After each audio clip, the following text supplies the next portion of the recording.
the timeless relevance of Socratic wisdom. In the crowded streets of ancient Athens, a peculiar man wandered barefoot, stopping citizens to ask them uncomfortable questions. He owned little, wrote nothing, and by conventional measures achieved nothing. Yet Socrates, this stonecutter's son who claimed to know nothing, would become one of history's most influential philosophers. His execution in 399 BCE did not silence his voice.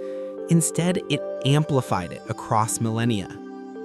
Today, in our age of constant connectivity and information overload, Socratic wisdom feels more relevant than ever. We live in a world where anxiety disorders affect over 300 million people globally, where the average person checks their phone over 150 times daily, and where the noise in our minds often drowns out the whispers of our authentic selves. We are, paradoxically, more connected yet more isolated, more informed yet more confused, more stimulated yet more empty than perhaps any generation before us. This essay explores 6 dimensions of Socratic thought that speak directly to our contemporary struggles: our fear of solitude and introspection, the unlived lives that haunt us, the cycles of anxiety that trap us, the heartbreak that teaches us, the power of questions to liberate us, and the hidden suffering we carry in silence.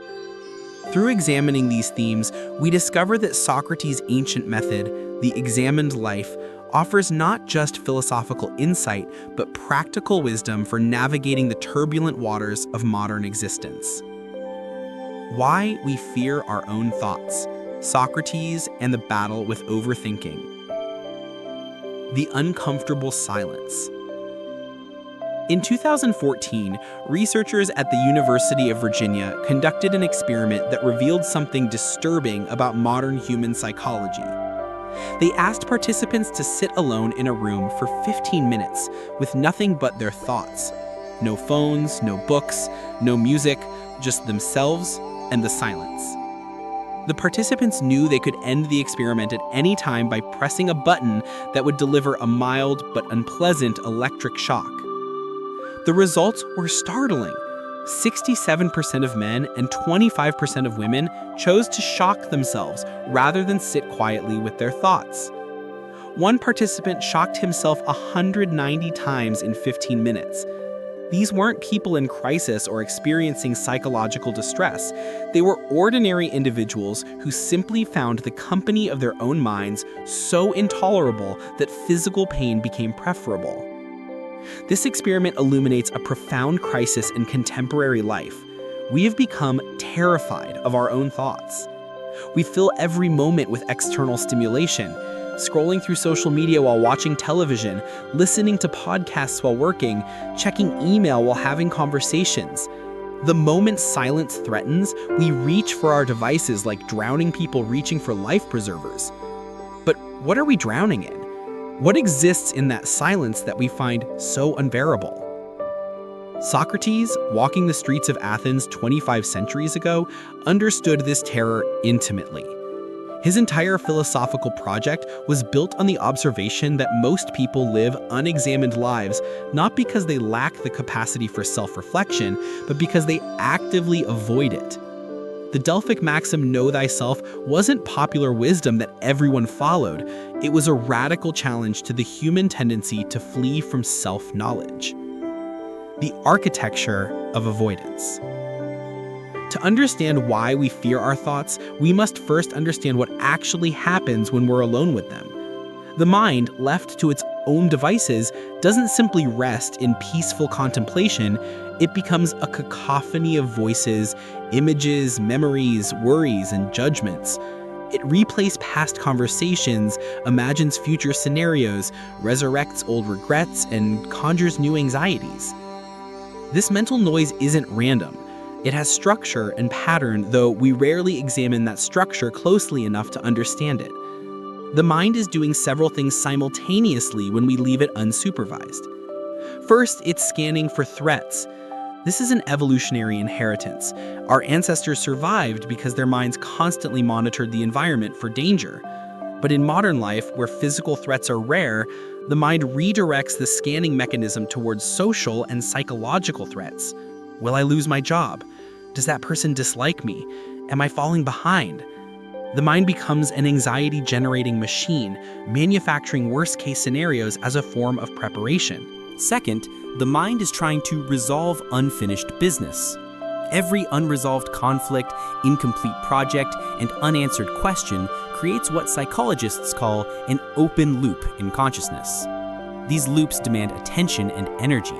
When we sit in silence, they all clamor for resolution simultaneously. This is why meditation beginners often report that sitting quietly makes them feel more anxious, not less. They're suddenly aware of all the mental tabs they've had open in the background. Third, the mind is defending the ego. Much of our mental activity consists of narratives we tell ourselves about who we are, why we do what we do, and how we're perceived by others. When left alone with our thoughts, these narratives come under scrutiny. Contradictions appear. Uncomfortable truths emerge. The gap between who we claim to be and who we actually are becomes visible. This is deeply threatening to our sense of self. Fourth, the mind is avoiding pain. Beneath the surface chatter often lies genuine suffering. Grief we haven't processed, trauma we haven't integrated, shame we haven't forgiven, losses we haven't mourned. The constant mental noise serves as a distraction from these deeper pains. When we stop the noise, we risk encountering what we've been fleeing. Socrates and the practice of stillness.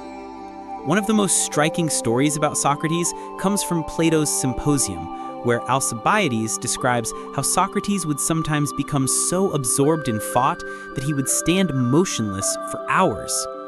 On one occasion, during a military campaign, Socrates stood thinking from dawn until the following dawn, 24 hours of complete stillness and internal focus. This wasn't meditation in the Eastern sense, where the goal is often to quiet the mind or achieve a state of no thought. Socrates was actively thinking, working through philosophical problems, examining his own understanding. But he was doing so with a level of sustained internal focus that most modern people would find impossible. What enabled Socrates to engage so deeply with his own thoughts when most of us can't manage 15 minutes? The answer lies in his relationship with his mind. Socrates didn't see his thoughts as enemies to be avoided or noise to be suppressed. He saw them as the primary material for his life's work, self-examination, and the pursuit of wisdom. The key difference is that Socrates had cultivated what we might call metacognition, the ability to observe his own thinking process. He could watch his thoughts arise, examine them, question them, and follow their logical implications without being completely identified with them. This is the critical skill that allows someone to be alone with their thoughts without drowning in them. The difference between overthinking and examination.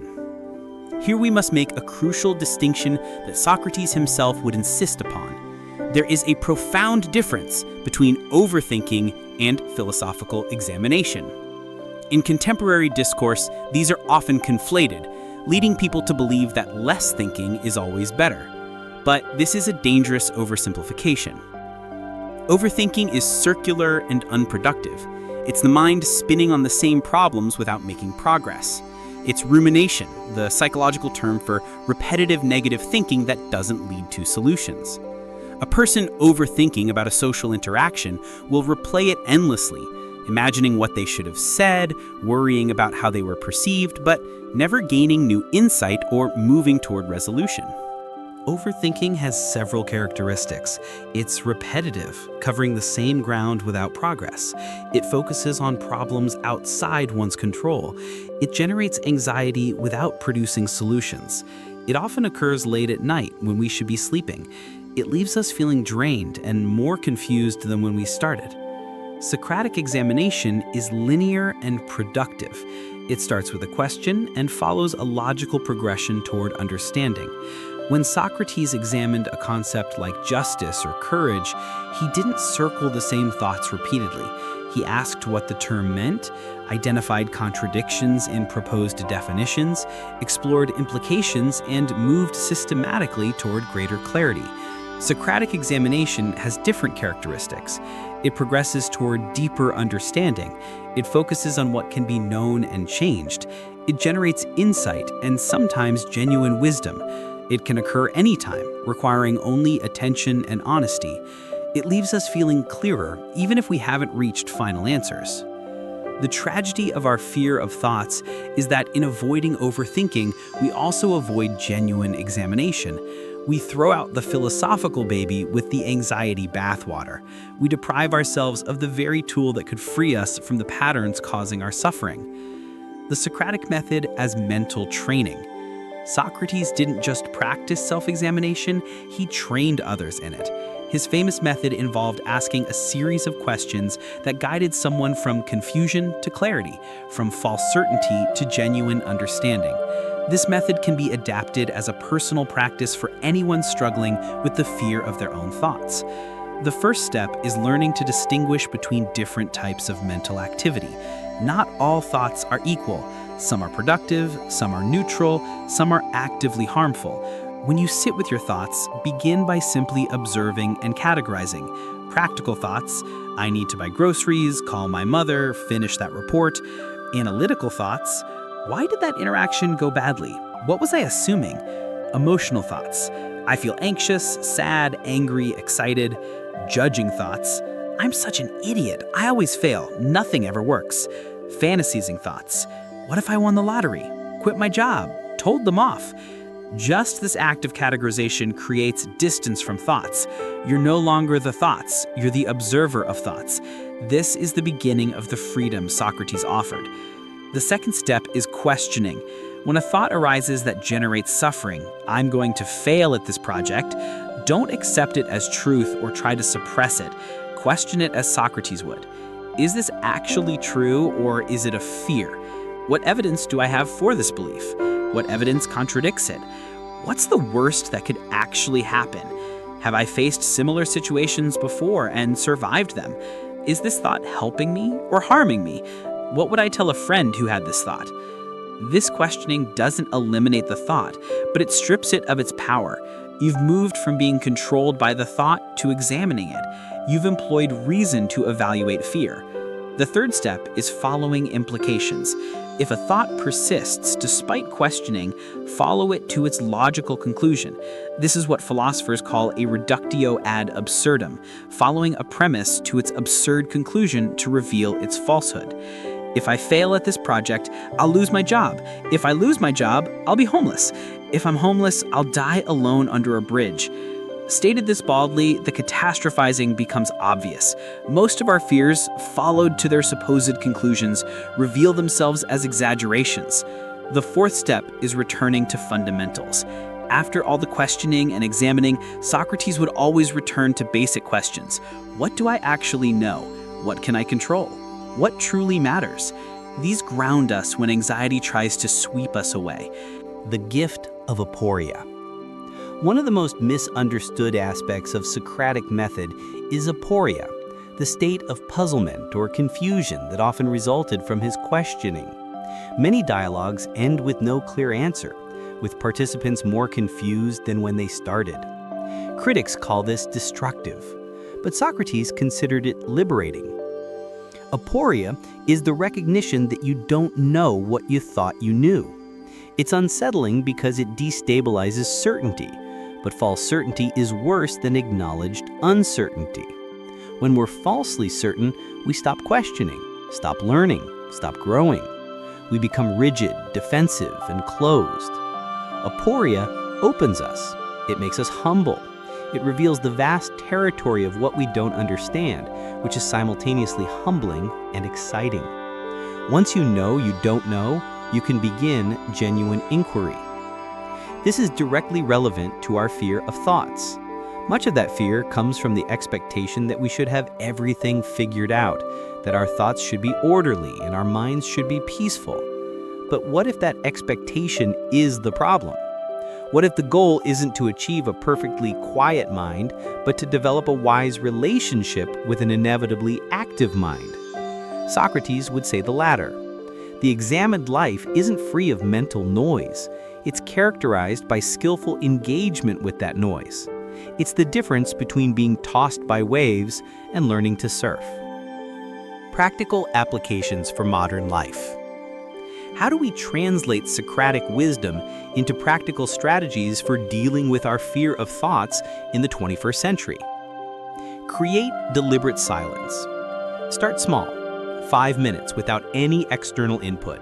Sit with the notebook and observe what arises. Don't judge it, just note it. Anxiety about work, replaying yesterday's argument, wondering what to eat, feeling restless. This witnessing practice is the foundation of self-examination.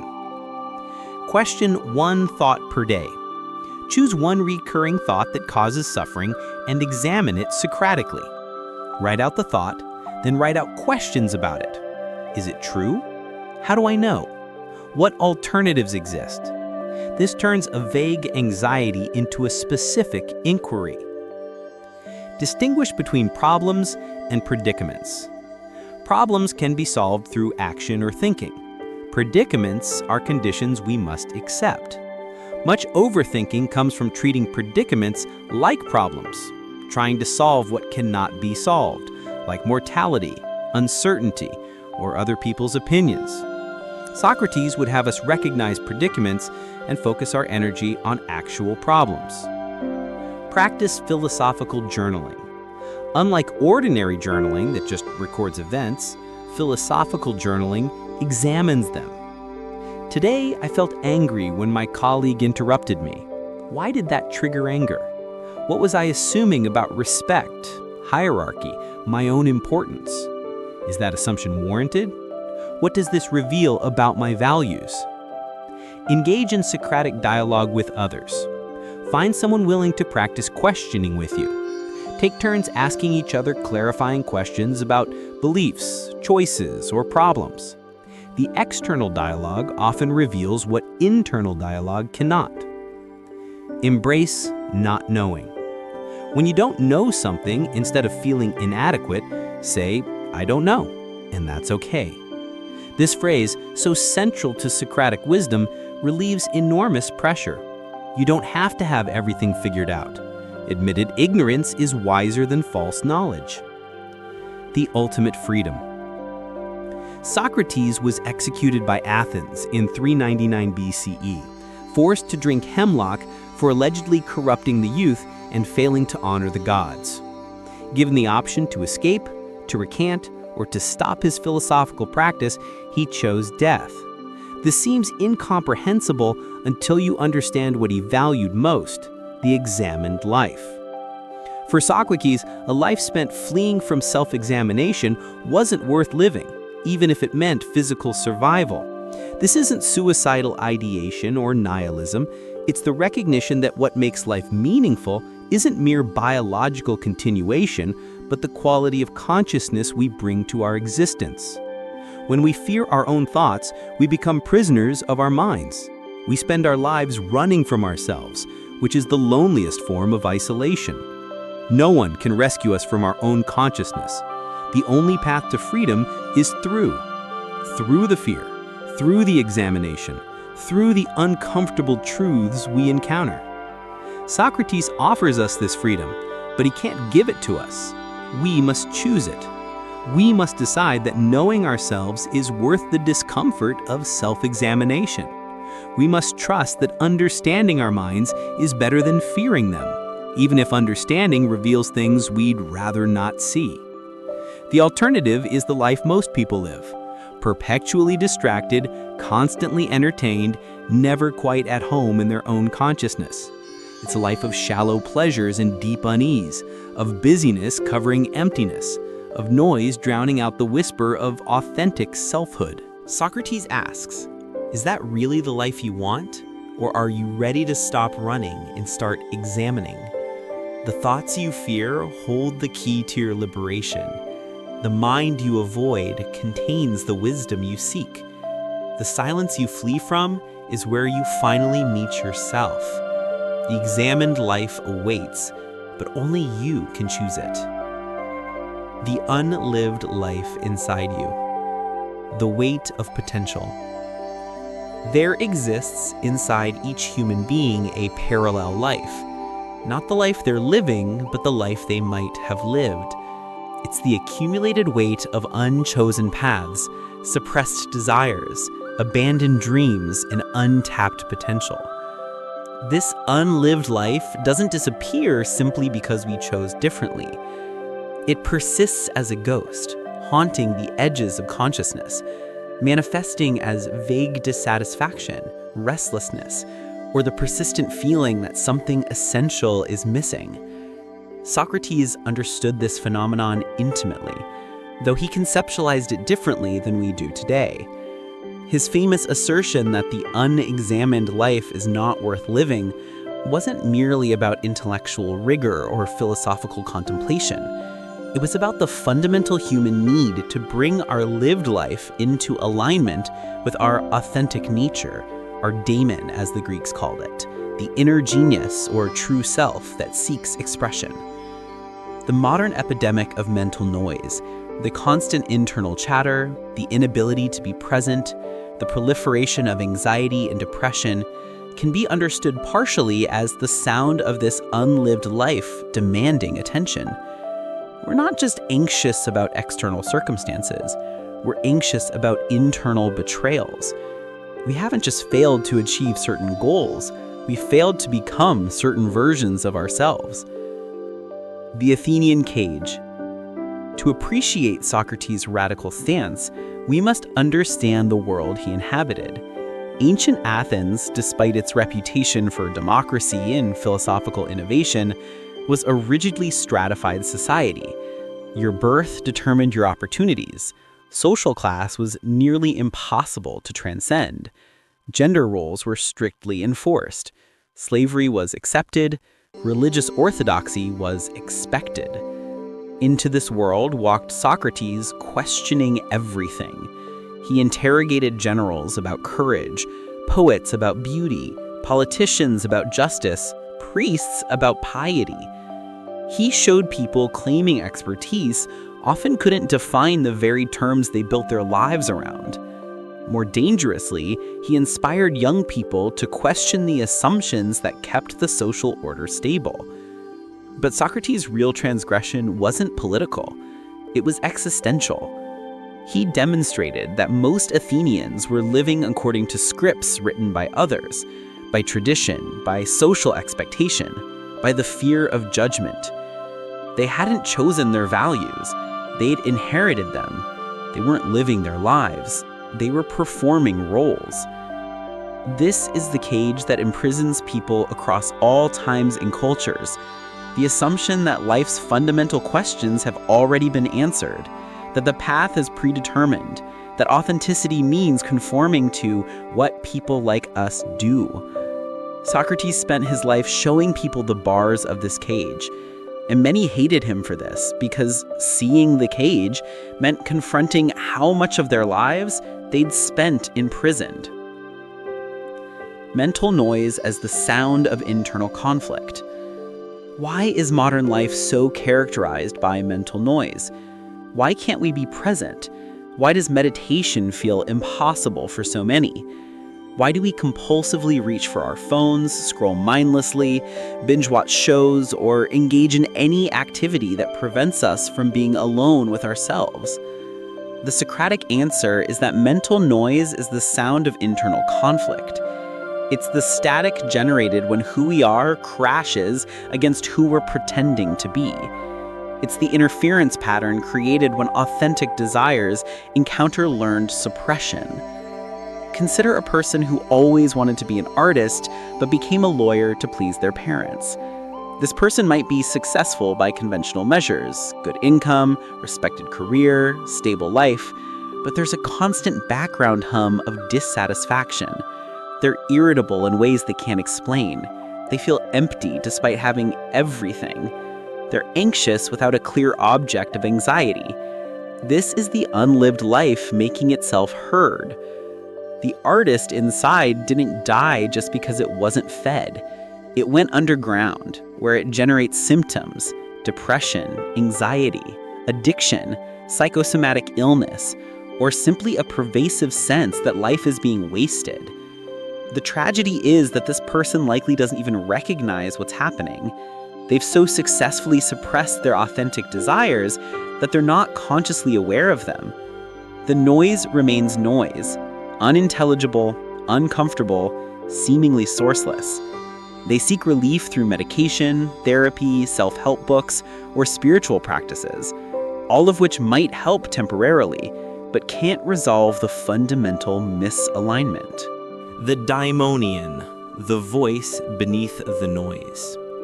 Socrates spoke frequently of his daimonion, a divine sign or inner voice that would warn him when he was about to make a mistake. Scholars debate what this was: a genuine spiritual experience, an intuitive faculty, the voice of conscience, or perhaps what we'd now call the authentic self. Whatever its nature, the daimonion represents something crucial. Beneath the mental noise exists a signal, a true voice, an inner knowing that guides us toward what's right for us specifically. This isn't the superego, the internalized voice of parental and social authority. It's something deeper and more personal, the voice of our unique nature seeking expression. Everyone has this voice, but most people have never heard it clearly because they've never created the silence necessary to hear it. It's like trying to hear a whisper at a rock concert. The signal is there, but the noise drowns it out. What does this voice sound like when you finally hear it? It's the excitement you feel encountering something that resonates with your true nature. It's the discomfort you feel when violating your genuine values. It's the sadness that arrives when another year passes and you're still not living authentically. It's the sudden clarity that appears in quiet moments about what really matters to you. But we've learned to ignore this voice, to rationalize it away, to override it with shoulds and musts. We tell ourselves to be realistic, to grow up, to accept responsibility, to stop being selfish. We medicate the discomfort with distractions. We build elaborate justifications for why we can't honor our authentic desires. The Socratic interrogation of the unlived life. How do we access the unlived life? How do we distinguish between genuine calling and mere fantasy? How do we know if we're avoiding authentic growth or wisely accepting necessary limitations? Socrates would begin with questions, relentless, uncomfortable, clarifying questions that cut through our self-deception. What do you actually want? Not what you think you should want, not what would impress others, not what seems safe or practical. What do you, in your depths, genuinely desire? And be specific. I want to be happy isn't an answer. It's a placeholder. What would happiness look like, feel like, be made of? This question is harder than it sounds because most of us have spent decades learning to want what we're supposed to want. We want the marriage because that's what adults do, the promotion because that means success, the house because that signals stability. But these are borrowed desires, and pursuing them leave us empty. Why do you want that? And when you answer, Socrates would ask why again and again. This is the famous Socratic method of following a thread to its source. Most of our stated desires, when examined, turn out to be means to other ends. We want money to feel secure, recognition to feel valuable, relationships to avoid loneliness. But what happens when we trace these desires to their root? Often we discover that what we truly want is simpler and more fundamental than we thought. To feel purposeful, to express creativity, to experience belonging, to make meaning.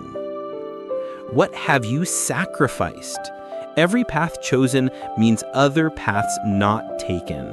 What did you give up to be where you are? What dreams did you abandon? What aspects of yourself did you suppress? Don't dismiss these as childish fantasies or impractical wishes. They're data. They reveal what your authentic self valued before it learned to conform. What would you do if you weren't afraid? Fear is the great constrainer of human life.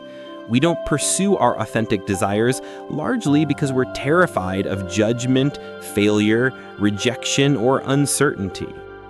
But Socrates would have you imagine fear removed. If you knew you couldn't fail, if others' opinions didn't matter, if money weren't an issue, what would you do? This reveals the shape of the unlived life. What angers you? Anger is often disguised passion. We're angry when something we value is violated. The person angry about environmental destruction values nature. The person angry about injustice values fairness. The person angry about mediocrity values excellence. Your anger points toward your unlived commitments. What do you envy? Envy, unlike jealousy, which wants to possess what another has, wants to be what another is. When you feel envy, it's because someone is living a version of life that calls to your unlived self. The person who envies the traveling nomad isn't just wanting a vacation, they're recognizing a suppressed desire for freedom and adventure. The person who envies the committed parent isn't just wanting children, they're recognizing a suppressed desire for nurturing and legacy. What would your 10-year-old self think of your life? Children, before they learn to censor their authentic desires, know what they excite them. Reconnecting with that younger self often reveals what we've abandoned. If your 10-year-old self is disappointed by your current life, that's significant information. What would you regret not doing if you died tomorrow? This memento mori, remembering you'll die, is clarifying. It strips away the trivial and reveals the essential. People on their deathbeds don't regret the promotions they didn't get. They regret the risks they didn't take, the authenticity they didn't express, the love they didn't share. The difference between unlived life and fantasy life. Here we must make an essential distinction. The unlived life isn't mere fantasy. It's not the magical thinking that imagines life would be perfect if only circumstances were different. It's not escapism or refusal to accept reality's constraints. Fantasy life is characterized by passivity and externality. If only I won the lottery. If only I were born beautiful. If only someone would discover me. Fantasy life places agency outside ourselves and imagines that happiness would arrive through external circumstances. The authentic unlived life is characterized by agency and interiority. It's about becoming someone, not having something. It's about expressing what's inside, not acquiring what's outside. It's less, I wish I were rich, and more, I need to express creativity, or I must live with integrity, or I want to build something meaningful. The fantasy life generates mental noise because it's an escape from reality. The authentic, unlived life generates mental noise because it's reality demanding acknowledgement. One is a drug, the other is a diagnosis. Socrates would help us distinguish through questioning. Your fantasy involves no discomfort, no growth, no risk. It's probably fantasy. Your unlived life makes you uncomfortable because it would require change, courage, and uncertainty. That's probably authentic calling. The price of not living. What happens when we refuse to acknowledge the unlived life? when we successfully suppress our authentic desires and conform completely to external expectations. The Socratic answer is that we become hollow. We're successful ghosts, performing lives rather than living them.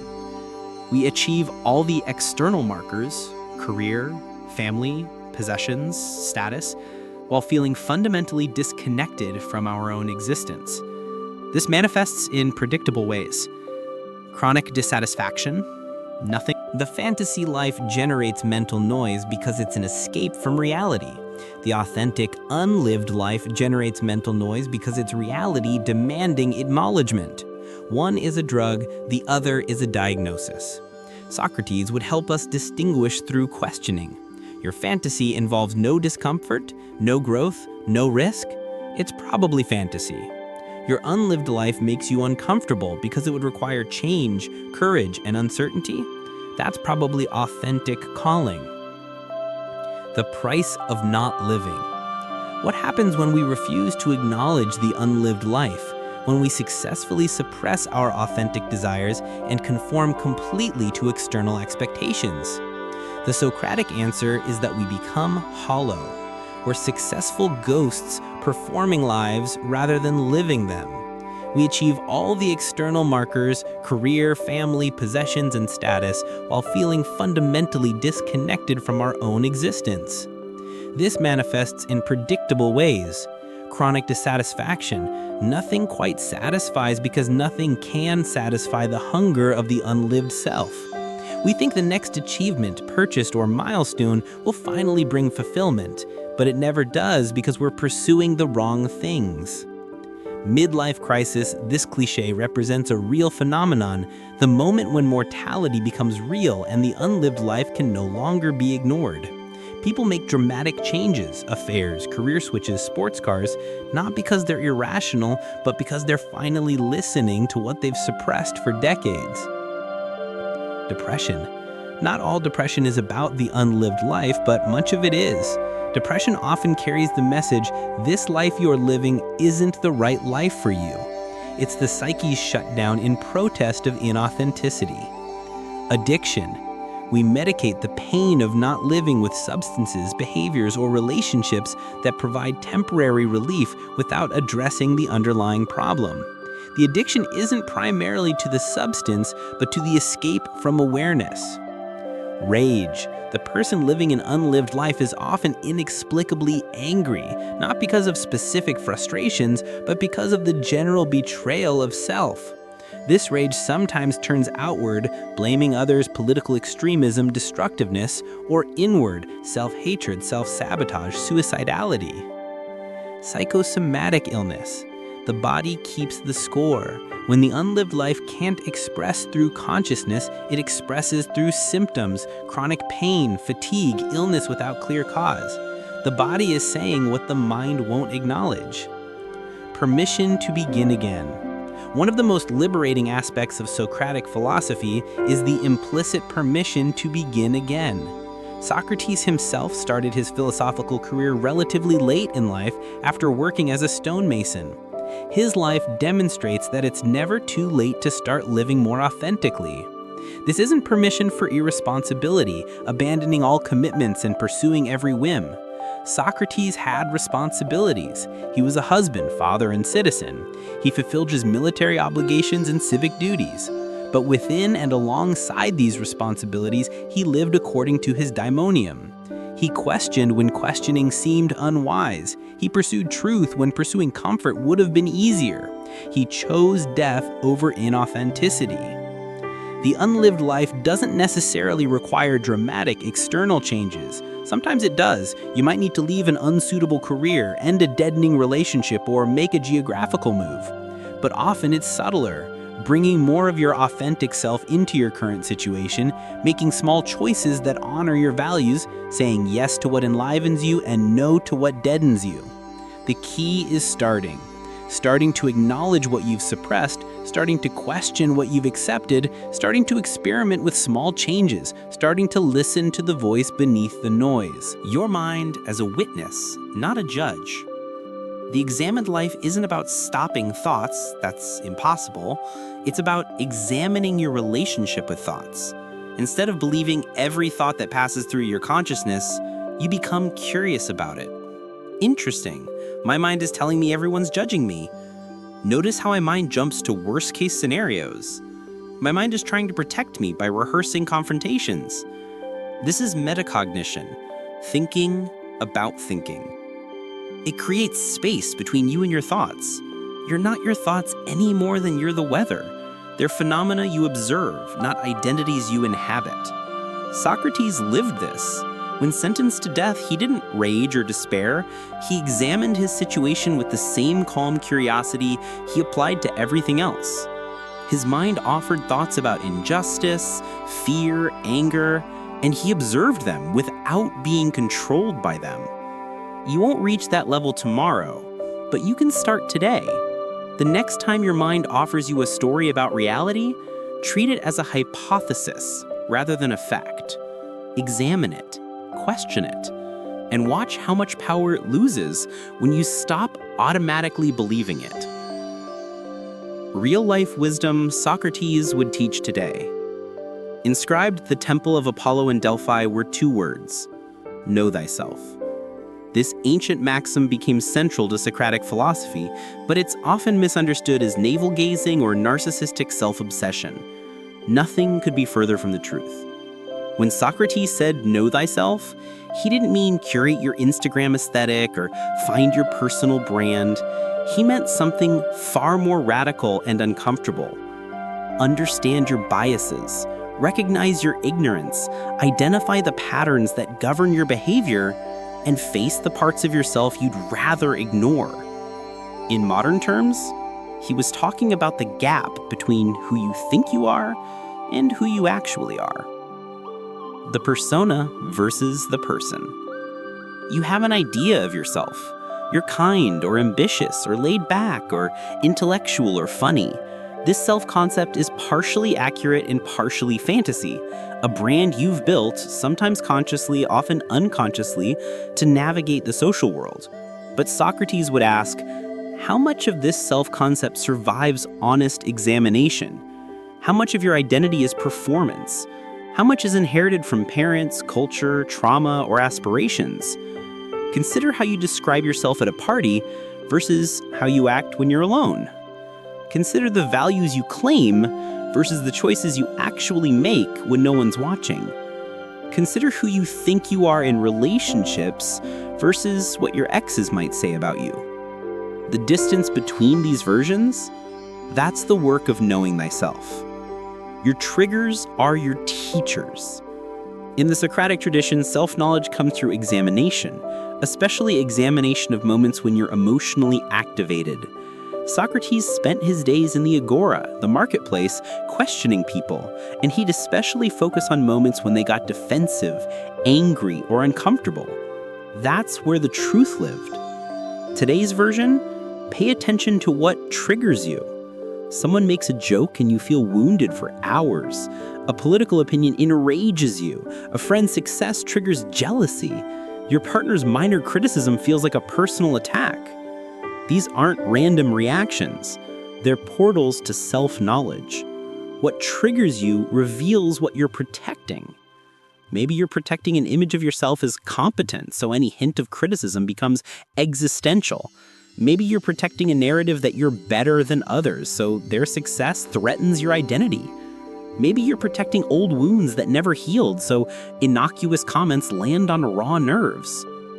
Socrates would sit with you in that moment of trigger and ask, why this? Why now? Why so much emotion for such a small stimulus? And in answering, you'd discover truths about yourself you've been avoiding. The shadow you're carrying. Carl Jung, though he lived millennia after Socrates, articulated something the ancient philosopher understood. You have a shadow self. All the qualities you've rejected, denied, or repressed because they don't fit your self-image. You see yourself as nice, so you deny your capacity for cruelty. You see yourself as strong, so you hide your vulnerability. You see yourself as honest, so you rationalize your small deceptions. But the shadow doesn't disappear just because you ignore it. It leaks out in passive aggression, in projection, seeing in others what you deny in yourself, in self-sabotage. Socrates' method of questioning was designed to illuminate the shadow. By asking people to defend their virtues, he revealed their vices, not to shame them, but to make them whole through awareness. Knowing thyself means meeting your shadow. It means admitting, yes, I'm capable of jealousy. Yes, I can be selfish. Yes, I have hurt people. Yes, I'm sometimes a coward. Not as self-flagellation, but as honest inventory. The ultimate test. Socrates famously said that no one does wrong willingly, that all vice is ignorance. If you truly understood what was good, you'd choose it. This sounds naive until you realize he's talking about something deeper than conscious choice. Ask yourself, what do I say I value? Maybe I say I value health, but do I exercise, eat well, sleep enough, or do I value the idea of health while your actions reveal you value convenience and comfort more? Maybe you say you value relationships, but do you show up consistently, communicate openly, prioritize time with loved ones? Or do you value the concept of connection while your actions reveal you value independence and self-protection more? Your stated values are marketing. Your actions are truth. Know thyself means reconciling this gap, not through guilt, but through honest recognition. Maybe you don't actually value what you think you do. Maybe you value something else entirely, and there's wisdom in admitting it. Anxiety as disconnection from reality. From a Socratic perspective, anxiety is primarily a problem of disconnection from reality. This sounds counterintuitive. Surely anxiety is caused by reality being threatening. But Socrates would distinguish between reasonable concern about actual danger and anxiety, which is suffering about imagined or exaggerated threats. The anxious mind isn't responding to what is, it's responding to what it imagines might be. It's not present, it's trapped in hypothetical futures. It's not assessing probabilities accurately, it's catastrophizing. It's not distinguishing between possible and likely, it's treating remote possibilities as inevitable certainties. This disconnection from reality manifests in three primary ways. First, cognitive distortions, systematic errors in thinking that generate false beliefs about reality. The anxious mind engages in all or nothing thinking. If I don't do this perfectly, I'm a total failure. Overgeneralization. I failed once, therefore I always fail. Catastrophizing. This small problem will lead to complete disaster. And mind reading. I know they think I'm incompetent. Second, attachment to things outside our control. We generate anxiety about whether we'll get the job, whether people will like us, whether our plans will work out, whether the economy will crash, whether our health will hold. All of these involve outcomes we cannot ultimately determine, yet we treat them as though our worry could somehow influence them. Third, identification with mental states. We don't just experience anxiety, we become anxiety. We don't have anxious thoughts, we are anxious. This identification makes anxiety feel permanent, overwhelming, and definitional of who we are, rather than a temporary state passing through us. Socrates' method addresses each of these disconnections systematically through the tool he wielded most skillfully: questions. The Socratic deconstruction of anxiety. Imagine Socrates encountering someone consumed by anxiety. He wouldn't offer reassurance, positive affirmations, or breathing exercises, though those might have their place.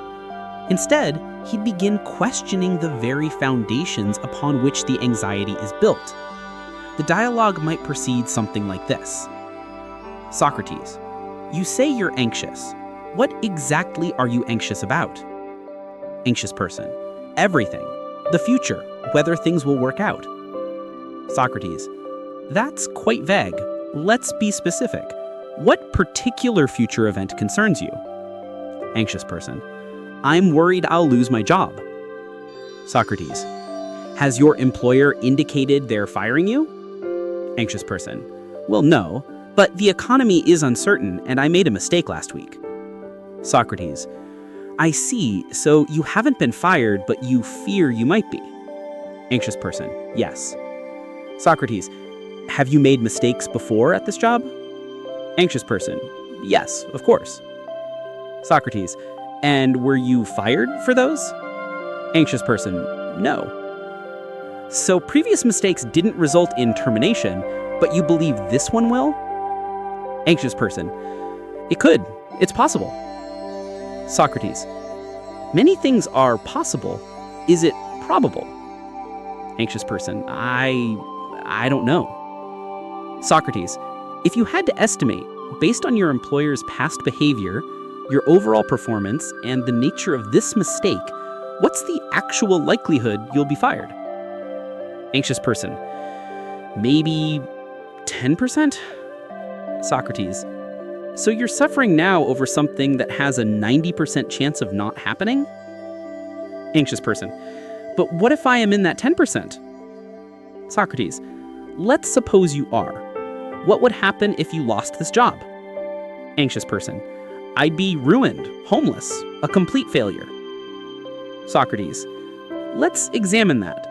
If you lost this job, would you immediately become homeless? Anxious person: well, no, I have savings. I could look for another job.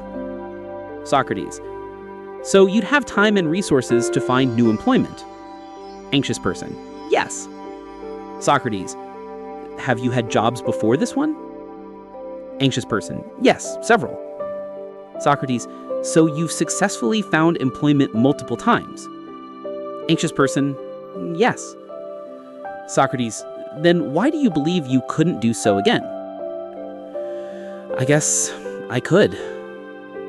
Socrates: and if you found another job, would you still be ruined and homeless? Anxious person: no. So the belief that losing this job means being ruined, is that true or is that an assumption? Anxious person: an assumption, I suppose. Socrates: and this assumption, has it made your life better or worse this past week? Much worse. I haven't slept. I can't focus.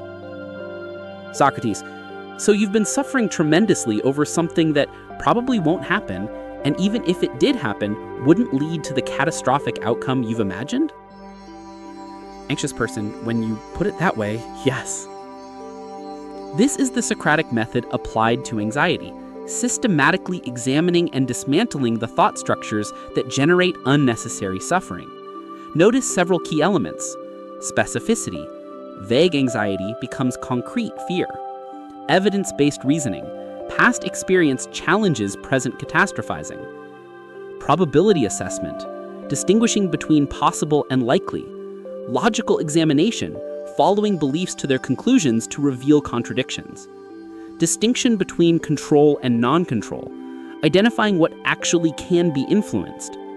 Cost-benefit analysis, examining whether a belief serves us or harms us. False beliefs and hidden assumptions. Socrates believed that virtue is knowledge, that people do wrong because they don't know better, not because they're morally deficient. Similarly, we might say that anxiety is ignorance. People suffer unnecessarily because they don't recognize the false beliefs underlying their suffering. What are these false beliefs? Here are the most common. I need certainty to feel okay. This belief generates enormous anxiety because life is inherently uncertain. The future is unknowable. Other people are unpredictable. Health, economy, relationships all contain irreducible uncertainty. When we need certainty as a condition for peace, we're demanding the impossible, which guarantees perpetual anxiety. Socrates would ask, is certainty actually available? Has worry ever provided it? Can you recall a time when you felt completely certain about the future? What happened to that certainty? If certainty is impossible, might you need to develop a different relationship with uncertainty? Catastrophic outcomes are likely. The anxious mind treats worst-case scenarios as probable scenarios. A headache becomes brain cancer. A critical email becomes termination. A relationship conflict becomes abandonment. This isn't just pessimism, it's a systematic miscalibration of probability. Socrates would ask, what evidence supports this catastrophic prediction? Has this worst-case scenario happened before in similar situations? If you predicted catastrophe in the past, how often were you right? Are you confusing possible with probable? My worth depends on outcomes. Much anxiety stems from tying our value to things outside our control: success, approval, achievement, appearance. When outcomes become the measure of worth, failure becomes existential threat. Socrates would ask, if you failed at this, would you cease to be human? Would you lose all capacity for growth, learning, or contribution? Have others who've experienced similar failures lost all worth? Is it possible that your worth is intrinsic rather than earned? I can't handle difficult feelings. This belief drives much avoidant anxiety. We're not just afraid of the external event, but of how we'd feel if it occurred.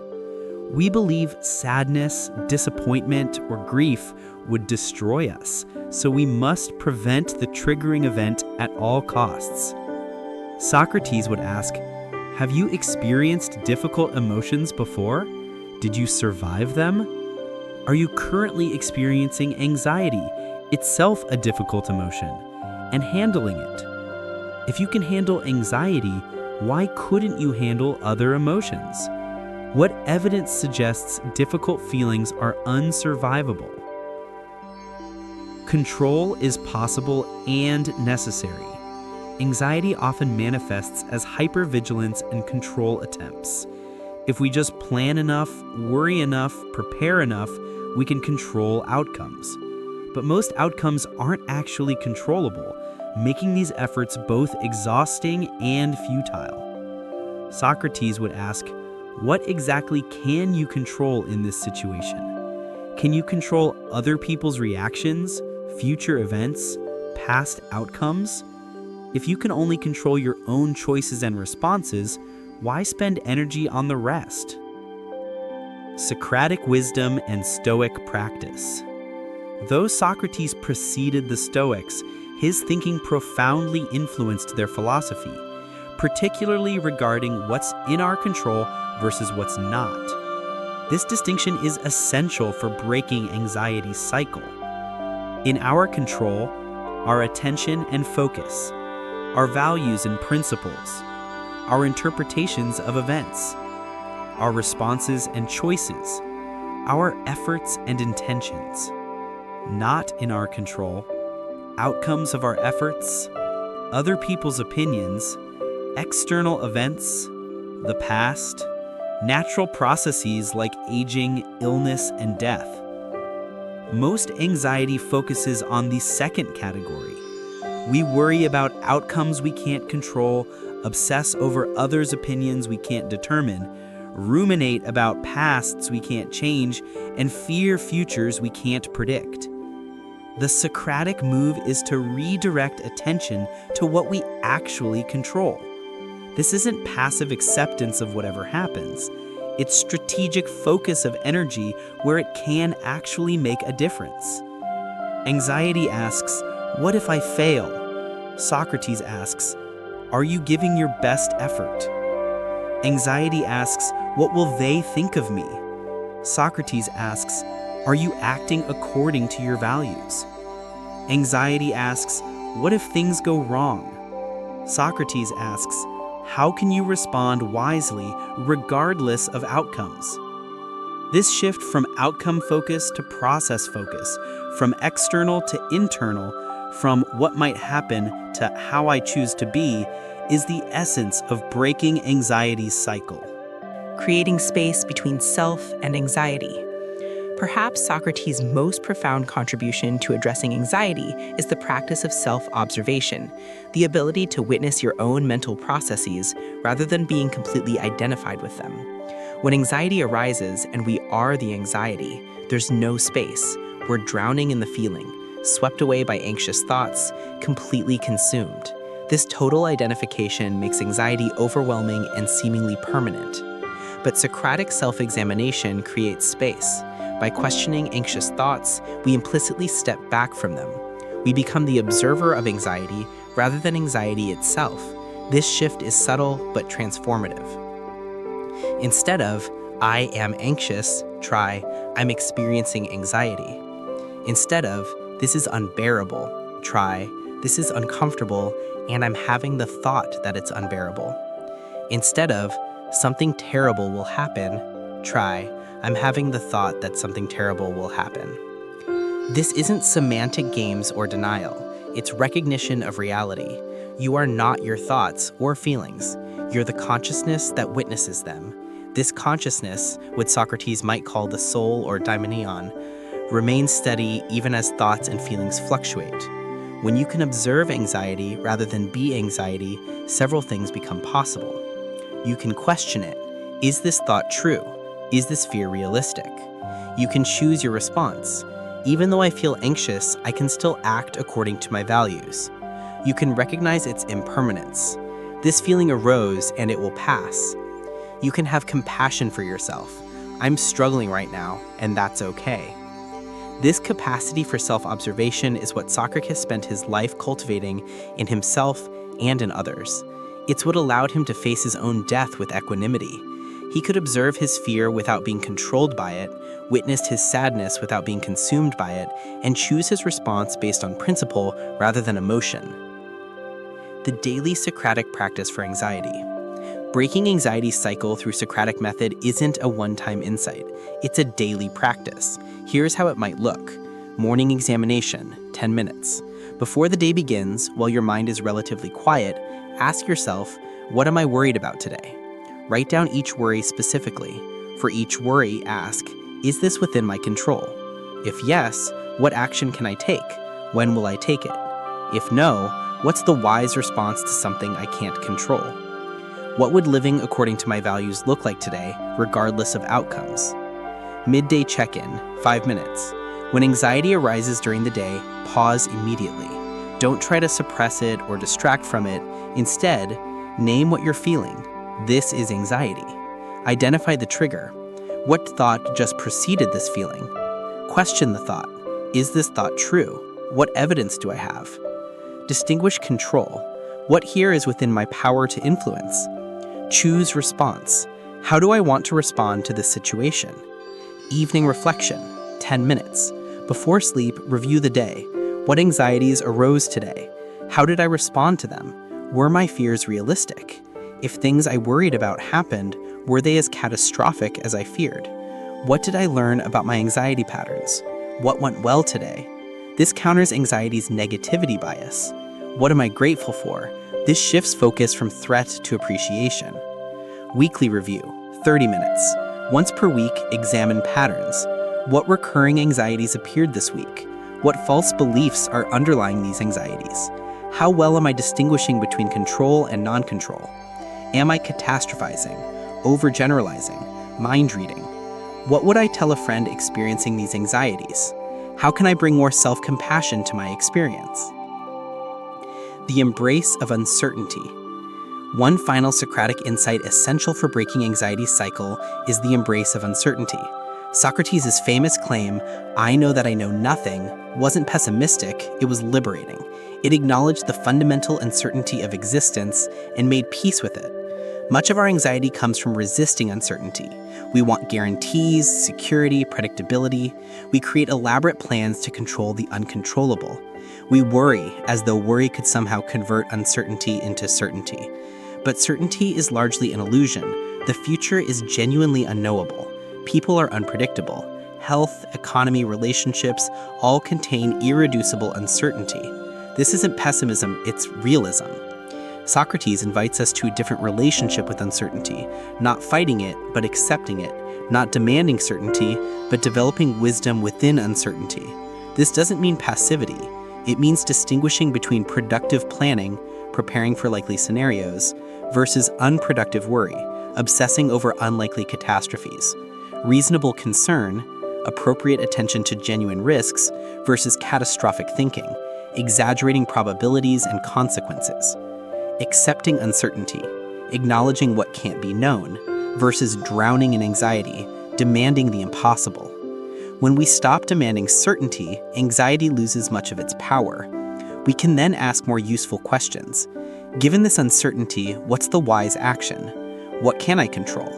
How do I want to show up regardless of outcomes? What would courage look like here? What do my values call me to do? The cycle of anxiety breaks not when we achieve certainty, we'll never will, but when we accept uncertainty with wisdom and courage. This is the examined life, not free of difficulty or doubt, but characterized by clarity about what we face, honesty about what we feel, and wisdom about how we respond. Socrates offers us this path, but we must walk it ourselves. The questions are available, the method is clear, the freedom is possible, but only we can choose to examine rather than simply endure, to question rather than blindly believe, to live with conscious courage rather than unconscious fear. The anxiety you experience is built on thoughts, and thoughts can be examined. The beliefs generating your suffering can be questioned. The cycle can be broken, but it requires the courage to face your own mind with Socratic honesty. And that courage, Socrates would remind us, is itself a form of wisdom. When your heart hurts more than your mind, there's a persistent misconception about Socrates that he was purely rational, a walking brain for whom emotion was mere distraction from logical truth. This misreading has done enormous damage, creating a false dichotomy between reason and feeling, mind and heart, philosophy and life. The real Socrates, as portrayed in Plato's dialogues, was a far more complex figure. Yes, he championed reasoned examination, but he also spoke passionately about eros, not just sexual desire, but the soul's fundamental longing for beauty, truth, and goodness. He described philosophy itself as a kind of erotic pursuit, driven by love rather than mere curiosity. He spoke of being mad for wisdom, of beauty piercing the soul, of love as divine inspiration. When it comes to heartbreak, romantic, familial, or existential, Socratic philosophy doesn't offer cold rationalization. It doesn't say, just think differently and you won't hurt. That would be not only ineffective, but insulting to the reality of human suffering. Instead, Socrates offers something more valuable, a way to suffer wisely, to learn from pain, and to emerge from heartbreak more authentic and whole. What heartbreak actually is. Before examining Socratic responses to heartbreak, we must understand what heartbreak is. It's not mere sadness or disappointment. It's a particular kind of suffering that involves rupture in something we were deeply attached to or identified with. Heartbreak can take many forms. Romantic heartbreak, the end of a relationship, whether through breakup, divorce, or death. Unrequited love, betrayal or infidelity, the slow death of intimacy that once felt eternal. Aspirational heartbreak, the death of a dream, the career that didn't materialize, the creative project that failed, the version of yourself you thought you'd become by now but haven't. Relational heartbreak, the friend who drifted away, the parent who couldn't love you as you needed, the child who chose a path you can't understand, the mentor who betrayed your trust. Existential heartbreak, the loss of innocence, the shattering of meaning, the recognition that life won't be what you thought it would be, the death of naive hope. What all these share is loss. Loss of a connection, possibility, or version of reality we were invested in. The heart breaks because it was open, vulnerable, and engaged with something outside itself. Only a heart that loves can break, which means heartbreak, paradoxically, is evidence of our capacity for deep connection.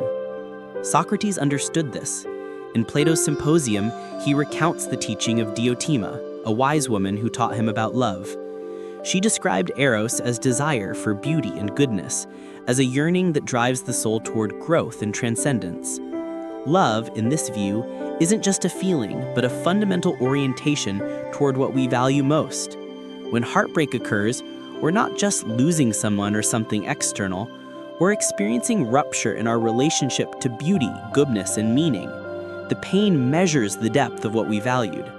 And this, Socrates would say, deserves to be honored, not dismissed. Examination, not erasure. When someone experiencing heartbreak came to Socrates, and surely they did, though such conversations aren't prominently recorded, what would he have offered?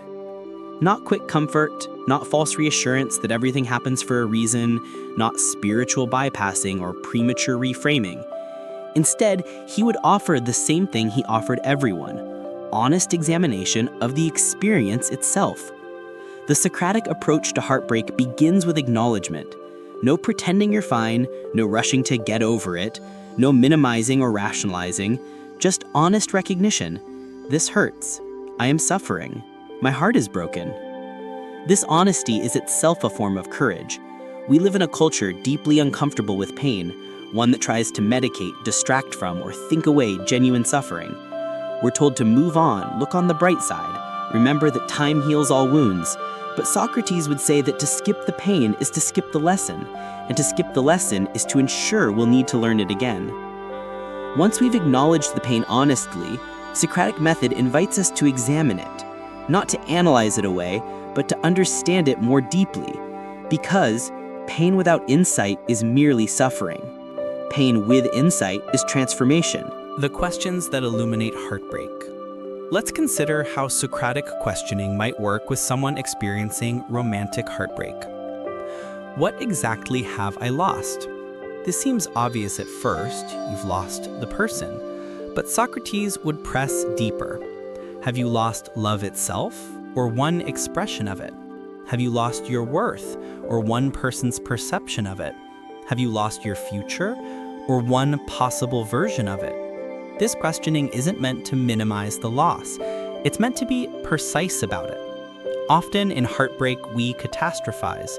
We lose one thing and believe we've lost everything. Separating specific loss from global loss is essential. Person: I've lost everything. My whole life is destroyed. Socrates: everything? Your health is gone, your friends have disappeared, your capacity to love has vanished? Or have you lost this particular relationship? Person: this relationship. Socrates: and this relationship, was it your only possible source of love, meaning, and connection? Person: no, I suppose not. Socrates: then you've lost something important, but not everything. Can you see the difference? What did this person or dream represent to me? Often we're grieving not just the literal loss, but what it represented. A romantic partner might have represented security, validation, belonging, hope, protection from loneliness, or proof of our worth. A lost career dream might have represented success, meaning, parental approval, or escape from ordinariness. Understanding what the loss represented helps us see what needs were being met and how we might meet them in healthier ways. It also reveals where we might have been depending on something external to provide what we need to develop internally. Person: I'm devastated without them. Socrates: what did being with them provide that you now lack? I felt worthy, chosen, like I mattered. Socrates: so without them you feel unworthy and like you don't matter. Person: yes. Socrates: was your worth created by their presence? Person: I don't know. Socrates: did you have worth before you met them? Person: I suppose. Socrates: and if worth exists independent of anyone's recognition, could it be that you still have worth even though they're gone? What story was I telling myself? We all narrate our lives, creating stories about who we are, where we're going, and what things mean. Heartbreak often occurs because the story we were telling has been revealed as fiction. This person is my soulmate. This relationship is forever. This love makes me whole. This dream defines my worth.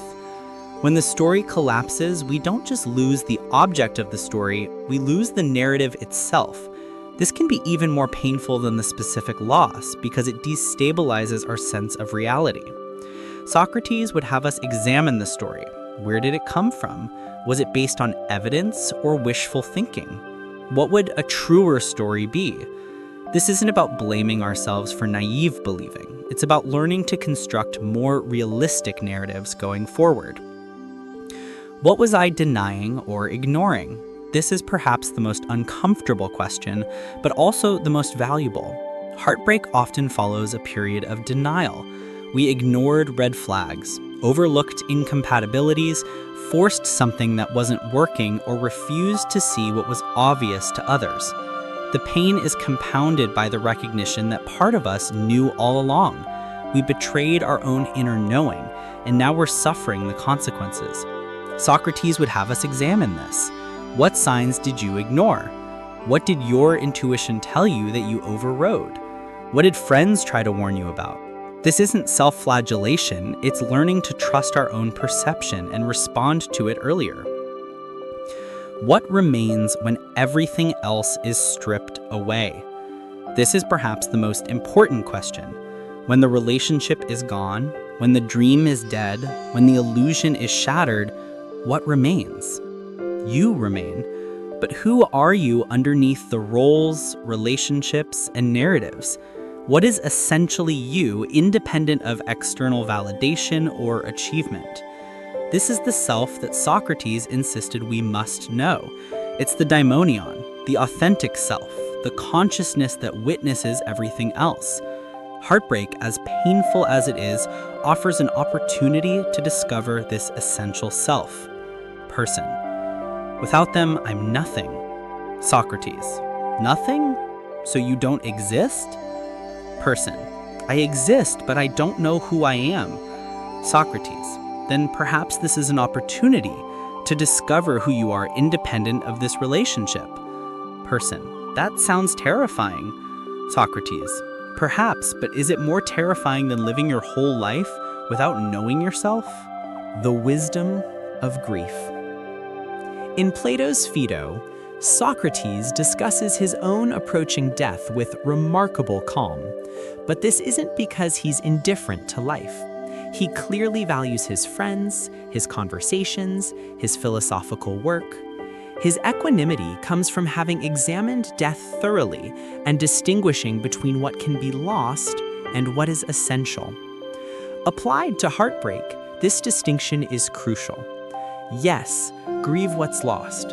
Feel the pain fully. Honor what the relationship or dream meant to you. But don't mistake that specific loss for the loss of everything. A relationship ends, but your capacity to love remains. A dream dies, but your ability to create meaning remains. A person leaves, but your worth remains.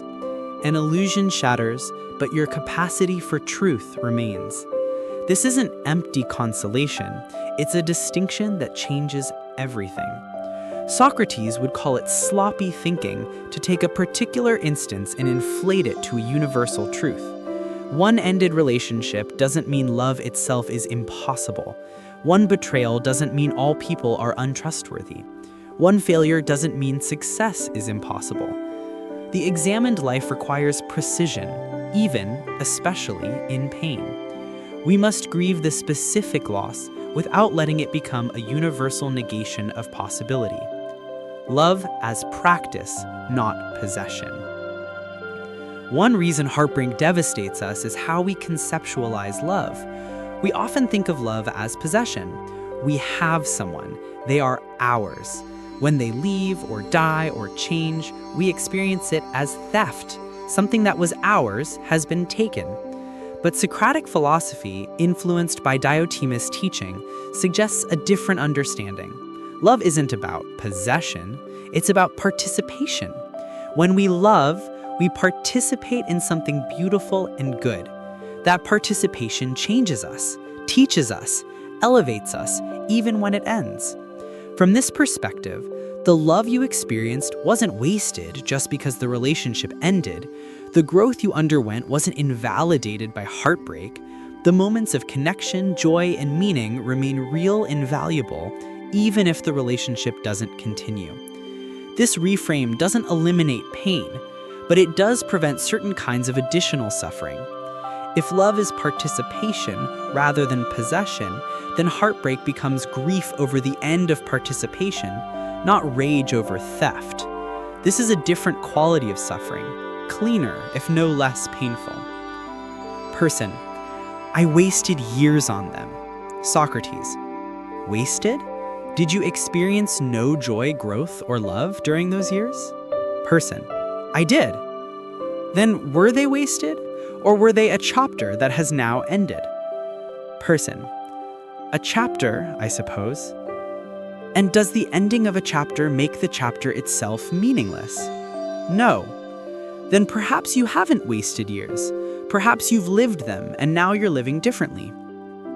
Heartbreak as teacher. Socrates believed every experience, especially difficult ones, contains the opportunity for wisdom, but only if we're willing to examine it. Heartbreak is one of life's most powerful teachers, though what it teaches isn't always what we expect. Heartbreak teaches us about attachment. We discover what we were clinging to, depending on, or using to avoid ourselves. This awareness creates the possibility of developing more secure attachment, to ourselves primarily, and then to others in healthier ways. Heartbreak teaches us about illusion. We see clearly, often for the first time, the gap between the story we were telling and the reality that existed. This painful clarity can become a gift if we use it to construct truer narratives going forward. Heartbreak teaches us about resilience. We discover we can survive what we thought would destroy us. Each time we survive heartbreak, we gain evidence that we're stronger than we believed. Heartbreak teaches us about impermanence. Nothing lasts forever. Not relationships, not dreams, not even our most cherished beliefs about ourselves. This teaching is painful but liberating. If nothing lasts, we're free to appreciate what's here without clinging desperately to it. Heartbreak teaches us compassion. Having been heartbroken makes us more compassionate toward others' heartbreak. We join the community of the brokenhearted, which is ultimately the community of the fully human. But heartbreak only teaches if we're willing to be students. If we flee the pain through distraction, if we numb it through substances, if we bypass it through premature positivity, we miss the curriculum. The examined life means examining even, especially, our pain. The person you become. Socrates believed the goal of life wasn't pleasure or comfort, but arete, excellence of character, the development of virtue. From this perspective, every experience is raw material for character development. Heartbreak can make you bitter or better. It can close your heart or deepen your capacity for compassion. It can make you cynical about love or more appreciative of it. It can make you guarded or more courageously vulnerable. The choice, Socrates would insist, is yours. This isn't to blame people for their pain or suggest that if you're still hurting, you're doing it wrong. Healing takes time, and there's no formula for how long. But within the process of healing, there are choices. Will you examine this experience or just endure it? Will you extract wisdom or just nurse wounds? Will you let heartbreak make you more authentic or more defended? Will you honor what you've learned or ignore it? Will you let this break you or break you open? These choices don't determine whether you hurt. You will hurt, and that's appropriate. But they determine how you carry that hurt and what you do with it. The limits of philosophy. Finally, Socrates would acknowledge something important. Sometimes the heart hurts more than the mind can understand or articulate. There are depths of pain that philosophy can't fully address, griefs that require time more than insight, wounds that must simply be held with compassion. In the Phaedo, as Socrates prepares to drink the hemlock, his friends weep. He doesn't lecture them about being irrational or tell them grief is illogical. He allows them their tears because he understands that certain pains transcend philosophical analysis. In these moments, the Socratic approach isn't to force understanding, it's to sit with the question, to honor the not knowing, to trust that meaning will emerge when it's ready. Sometimes the wisest response to heartbreak isn't a clever answer, but a compassionate presence. The presence you can offer yourself, sitting with your pain without trying to fix it, letting your heart hurt without demanding that it stop. The examined life doesn't mean the painless life. It means the honest life, the meaningful life, the life that's willing to feel fully and question deeply, even when it hurts. Socrates spent his life teaching others to examine their beliefs, question their assumptions, and pursue wisdom. But he also knew, as anyone who truly loves knows, that the heart has reasons that reason doesn't always understand. The examined life includes examining heartbreak, but it also includes honoring it, learning from it, and trusting that a broken heart, properly tended, can heal into something stronger and more beautiful than it was before. The crack, as Leonard Cohen wrote, is how the light gets in. Socrates, I think, would approve of that wisdom. How asking the right questions can save you from yourself. We live in what might be called the age of answers. Google responds instantly to any query. Podcasts deliver confident pronouncements. Self-help gurus promise 5 steps to transformation. Social media influencers sell certainty by the post. Political figures claim to have all solutions. Everywhere we turn, someone is offering answers, promising clarity, delivering certainty. This tsunami of answers creates a curious paradox. Despite having more information available than any previous generation, we seem more confused, not less. Despite constant access to expertise, we feel less competent. Despite endless solutions being sold, our problems persist and even multiply. Socrates, wandering the streets of Athens, claimed to know nothing.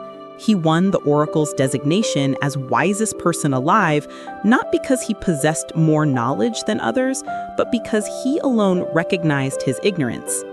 Everyone else claimed to know things they didn't actually know. Socrates at least knew that he didn't know. This might seem like philosophical gamesmanship, clever but impractical. But Socrates understood something profound. The quest for premature certainty is often what traps us in confusion, bad choices, and inauthentic lives. The right questions dissolve problems that wrong answers only perpetuate. The questions we don't know we're asking. Most of us engage in constant internal dialogue. We're thinking, planning, worrying, rehearsing, narrating our lives from the moment we wake until we sleep. But we rarely notice the questions driving this dialogue. And these unconscious questions shape our experience of life more than we realize. Consider someone stuck in an unfulfilling career. Their internal dialogue might be driven by questions like, how do I climb higher? Or what will people think if I quit? Or how can I endure this until retirement? These questions, though natural, are also constraints. They assume that climbing is the goal, that others' opinions should govern choices, that endurance rather than change is the solution. The questions themselves trap the person in a framework that makes fulfillment impossible. Or consider someone trapped in a toxic relationship. Their unconscious questions might be, how can I make this person change? Or why doesn't this person appreciate me? Or what's wrong with me that I can't make this work?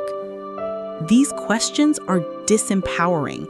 They focus on changing the unchangeable, another person's nature, on receiving validation from someone unable to provide it, or on self-blame that assumes the relationship's failure is entirely their responsibility.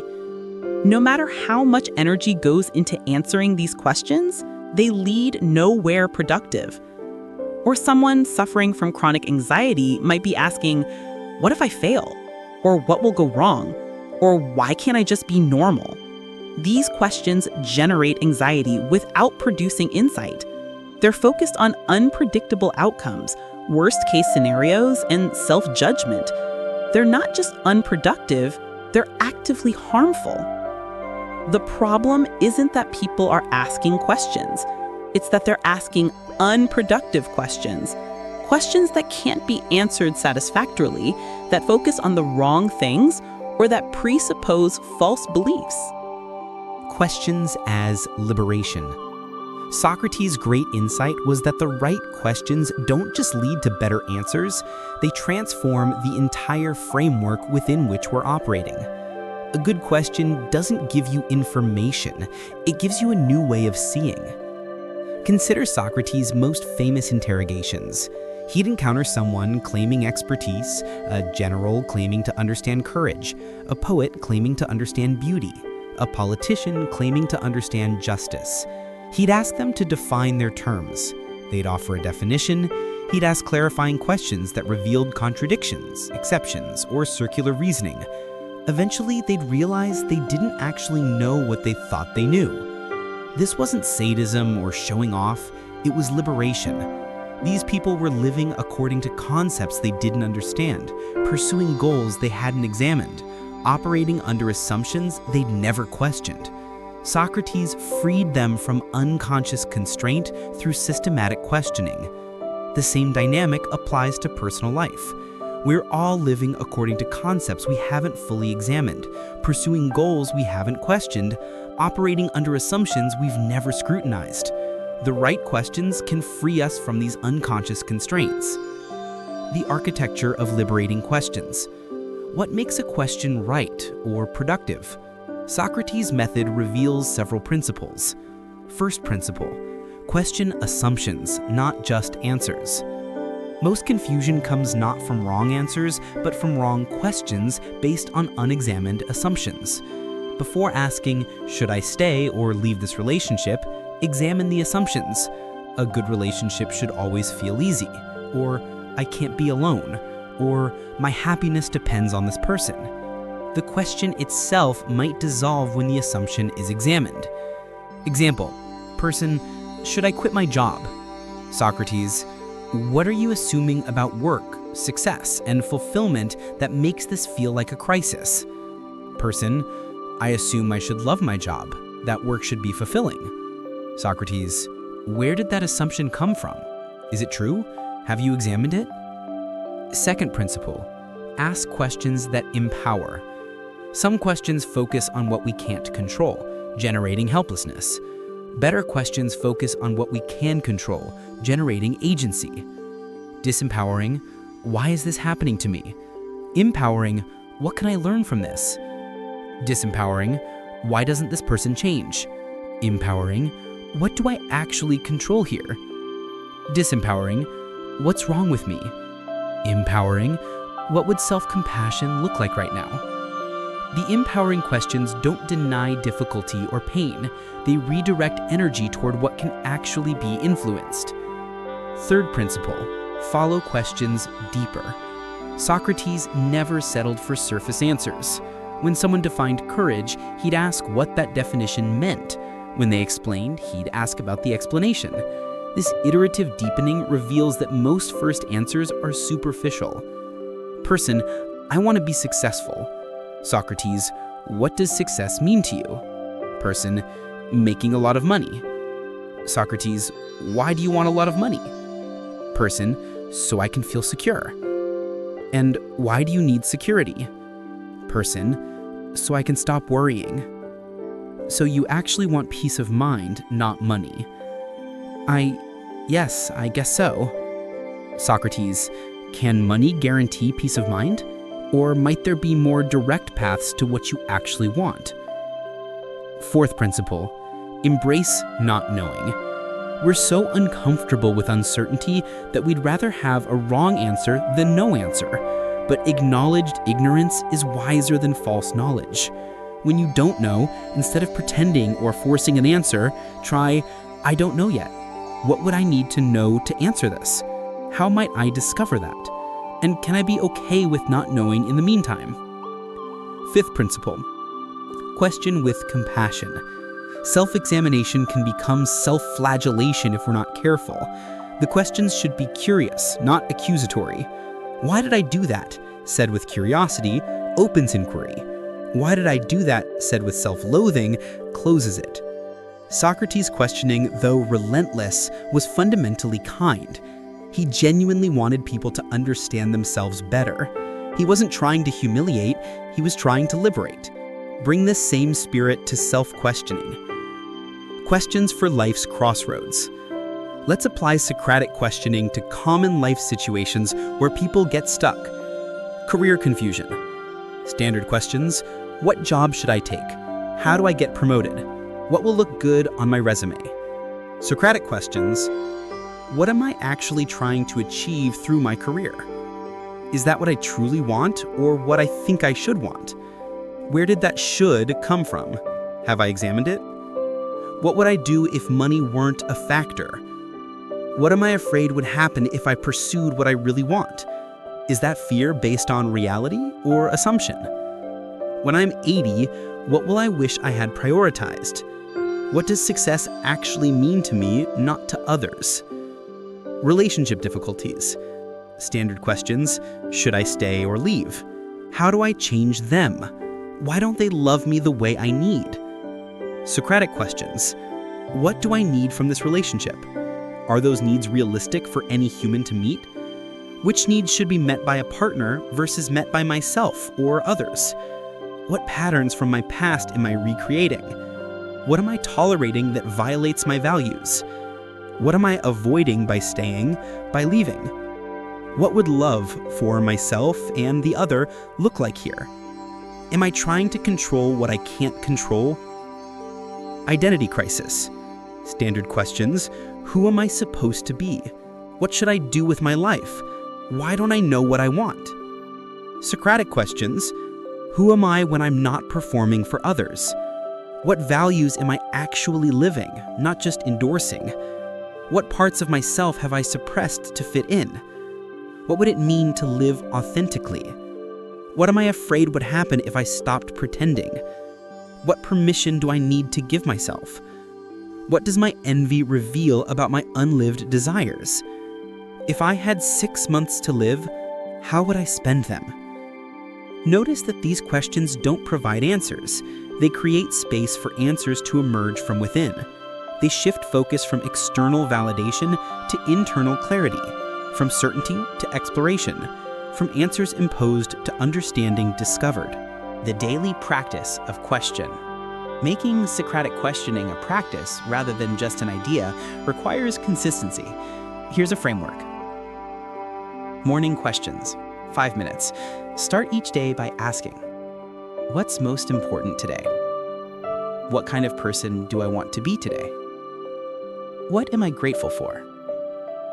What challenge might I face, and how do I want to meet it? These orient you before the day's chaos begins. Moment-to-moment awareness. When you feel triggered, anxious, or reactive, pause and ask, what am I feeling right now? What thought created this feeling? Is that thought true? What do I actually control here? What would my wisest self do? This creates space between stimulus and response, the space where freedom lives. Evening reflection, 10 minutes. End each day by asking, what did I learn today? What did I do well? What could I have done better? What am I carrying that I need to release? What question do I need to sit with tonight? This integrates the day's experiences into wisdom. Weekly review, 30 minutes. Once per week, ask bigger questions. Am I living according to my values? What patterns am I noticing in my choices? What needs to change? What do I need to accept? What question have I been avoiding? This prevents drifting unconsciously through life. Questions that save you from yourself. Saving yourself from yourself might sound dramatic, but it describes a real phenomenon. We are often our own worst obstacles through self-sabotage, unexamined patterns, false beliefs, unconscious choices, and habitual reactions. The examined life is precisely about not being controlled by these unconscious forces. Here are core Socratic questions that, asked regularly, can save you from yourself. What am I telling myself right now? This reveals the narrative running beneath your emotions and reactions. Most suffering comes from stories we're telling ourselves, not from reality itself. Identifying the story is the first step to questioning it. You are not suffering because of what happened. You are suffering because of what you're telling yourself about what happened. Is that actually true? Once you've identified the story, examine it ruthlessly. Nobody likes me. Is that true? Really? Nobody? Or is it that some people don't and your mind has inflated a particular to a universal? Most distress comes from believing thoughts that aren't true. This question is a truth detector. What am I avoiding? We engage in all sorts of behaviors: overworking, substances, relationships, entertainment, busyness, to avoid feeling or confronting something. What is it? Loneliness? Fear? Grief? Shame? Inadequacy?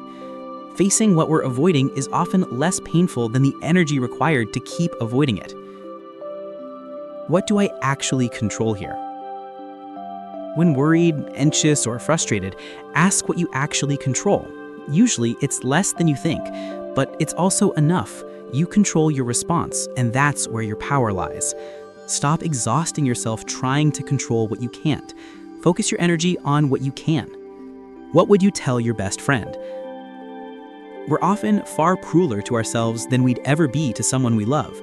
This question accesses self-compassion by borrowing the compassion we have for others. If your best friend came to you with your problem, what would you say? Say that to yourself. What matters most? In the midst of confusion, anxiety, or difficult choices, this question clarifies. What, at the end of your life, will have mattered? What aligns with your deepest values?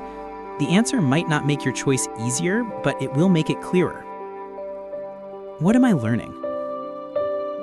This reframes difficulty as curriculum. Every challenge, mistake, or failure has something to teach, but only if we're willing to ask what that might be. This transforms suffering from meaningless pain into meaningful growth. Is this thought serving me? Not all true thoughts are helpful. You might truly be behind where you wanted to be by now, but is dwelling on that helping you move forward, or is it just generating shame? This question evaluates utility, not just truth. Some thoughts, even if true, aren't worth thinking repeatedly. What would courage look like here? Fear often masquerades as prudence, as realism, as responsibility. This question cuts through rationalization to reveal what you actually fear and whether that fear should govern your choice. Courage isn't absence of fear, it's action despite fear. What would that action be? Who do I want to become? This shifts focus from what you want to have or achieve to who you want to be. It's a question about character, values, and growth rather than external outcomes. Your choices were creating the person you're becoming. Is that the person you want to be? Liberation through inquiry. Socrates was executed for his questions. Given the option to escape, recant, or stop questioning, he chose death. This seems incomprehensible until you understand what he valued. The examined life was so essential that life without examination wasn't worth living. This isn't suicidal ideation. It's recognition that what makes life meaningful isn't mere biological continuation, but the quality of consciousness we bring to our existence. Questions liberate us by revealing the invisible bars of our mental prisons. We're trapped by beliefs we don't know we hold, narratives we haven't examined, patterns we don't recognize, and fears we haven't questioned. The right questions illuminate these constraints, and illumination is the first step toward freedom. You don't need Socrates standing before you peppering you with questions. You can be your own Socrates. You can develop the habit of honest self-inquiry. You can learn to ask questions that empower rather than diminish, that clarify rather than confuse, that liberate rather than trap. The examined life isn't about having all the answers. Socrates never did. It's about asking better questions. And better questions, asked with courage and honesty, can indeed save you from yourself. Because the most dangerous traps are the ones we can't see. The most limiting beliefs are the ones we haven't examined. The most destructive patterns are the ones we don't recognize. And the most liberating act is the simple question, is this true? Is there another way?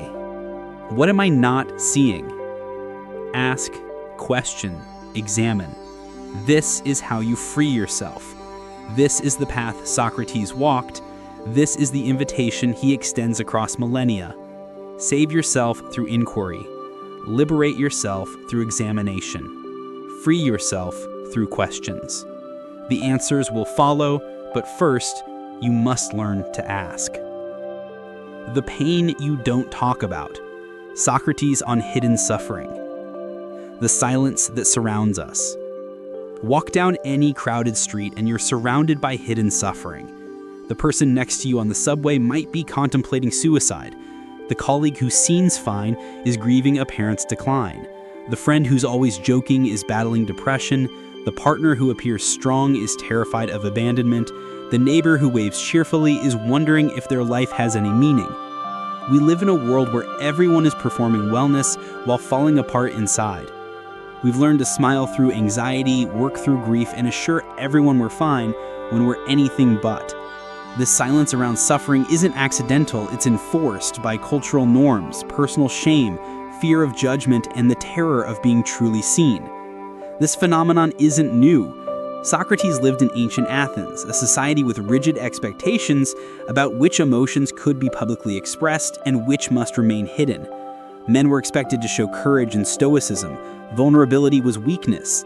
Admission of struggle was shameful. The mask of invulnerability was required for social survival. Yet into this world walked Socrates, openly acknowledging his confusion, his ignorance, his internal struggles. He spoke of his daemonion, an inner voice that guided him at a time when such admissions invited ridicule or worse. He admitted to being perplexed, to not having answers, to wrestling with difficult questions. He modeled a different way, one where acknowledging our inner experience wasn't weakness, but honesty, and honesty was the foundation of wisdom. The architecture of silence. Why do we hide our suffering? Socratic examination reveals multiple, overlapping reasons. Fear of judgment.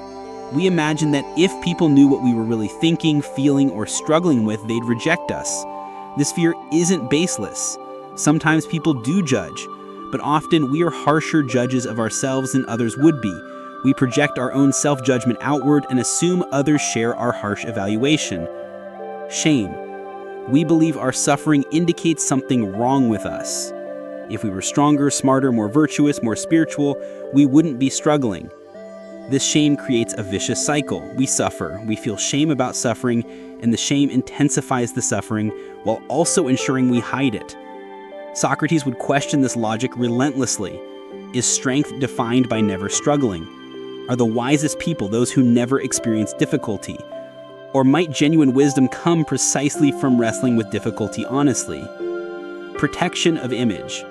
We've invested years, perhaps decades, in presenting a certain version of ourselves, competent, successful, together, happy.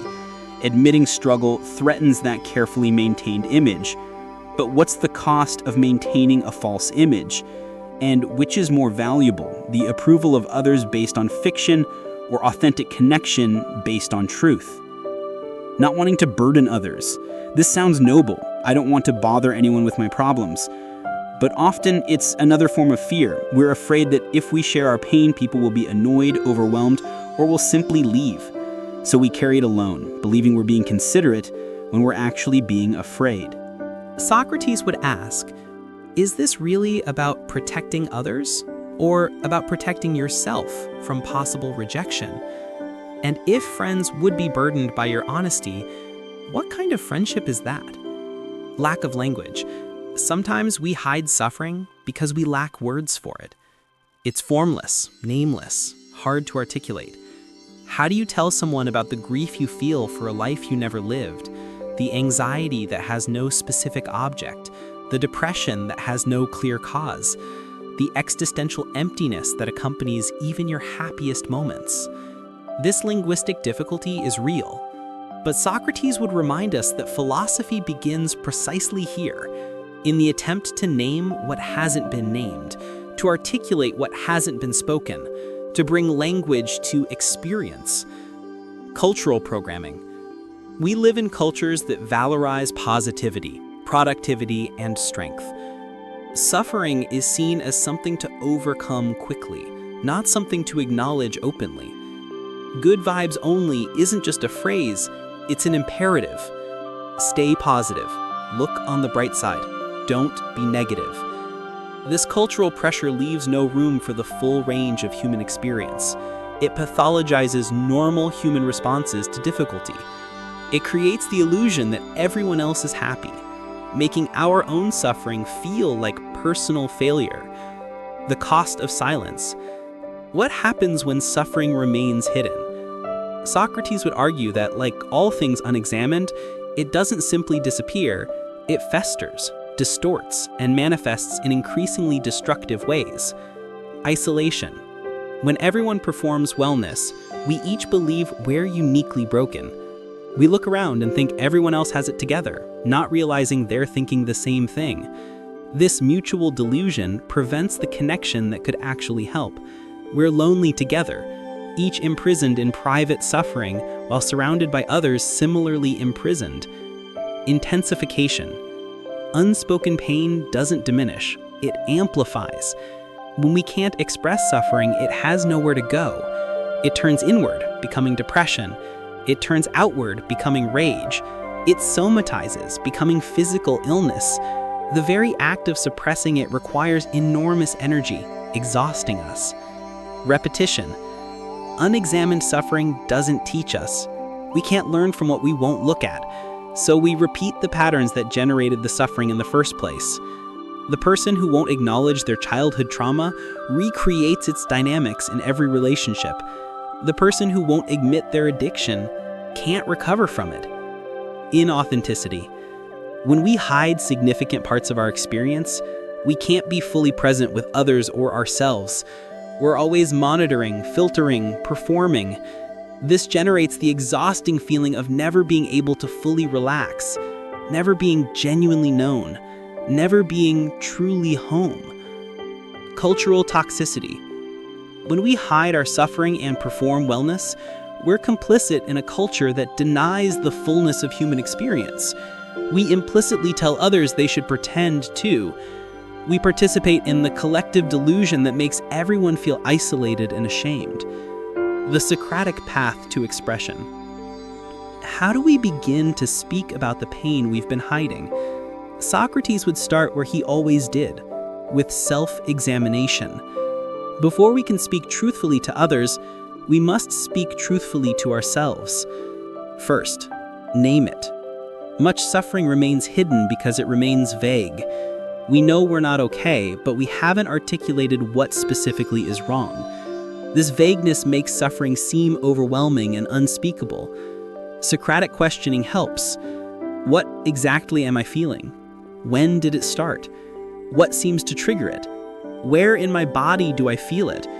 If this feeling were a color, shape, or sound, what would it be? The act of naming is powerful. Depression, anxiety, grief, shame, loneliness, existential dread. These names don't solve the problem, but they make it visible. And what's visible can be examined, understood, and addressed. You can't speak about what you can't name. Naming is the first act of bringing hidden suffering into the light. Second, question the shame. Why do you believe this suffering is shameful?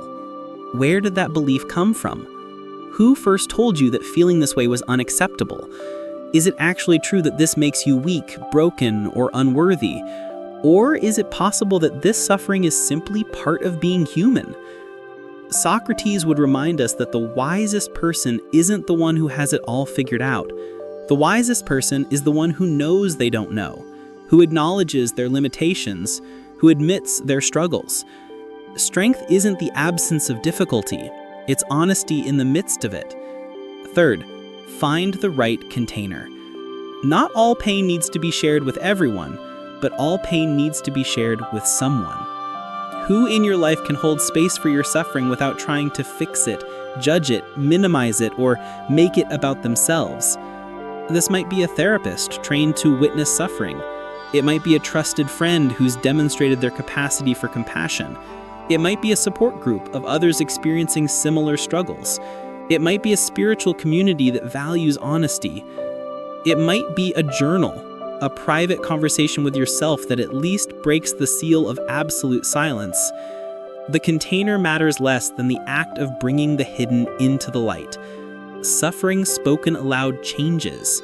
It becomes shared, witnessed, real in a different way. The examined suffering. Socrates wouldn't just encourage us to talk about pain, he'd insist we examine it. Not in the sense of analyzing it to death, but in the sense of understanding what it might teach. What is this suffering showing me? Pain is often a messenger. Depression might be saying, this life you're living isn't the right life for you. Anxiety might be saying, you're trying to control what you can't control. Grief might be saying, you loved deeply, and that love mattered. Shame might be saying, you violated a value you actually hold. This doesn't mean all suffering is meaningful or that everything happens for a reason. Sometimes pain is just pain, random, cruel, senseless. But even meaningless suffering can be met with a meaningful response. What does this reveal about what I value? We don't suffer over things that don't matter to us. The nature of our suffering reveals the shape of our values. If you're devastated by rejection, you value belonging. If you're anguished by injustice, you value fairness.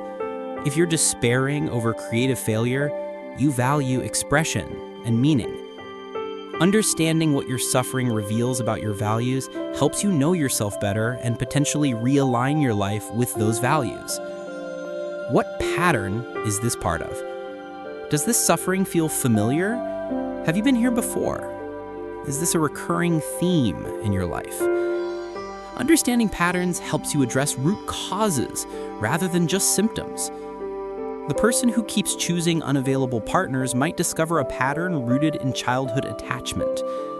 The person who repeatedly self-sabotages at the verge of success might uncover a belief that they don't deserve good things.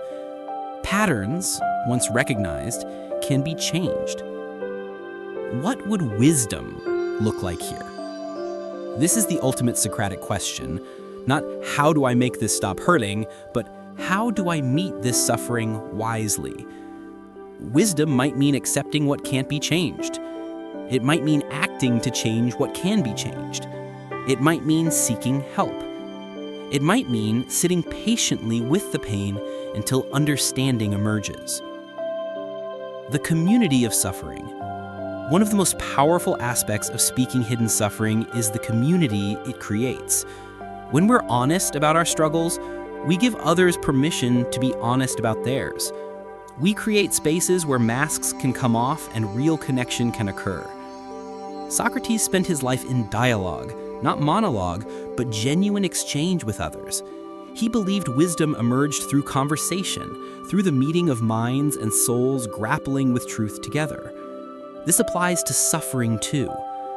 When we share our pain and receive others' pain with compassion, we participate in a profound form of human connection. This doesn't mean making suffering your identity or turning every conversation into therapy, but it does mean being willing to say, I'm not okay, when you're not okay, and being willing to hear that from others without rushing to fix them or change the subject.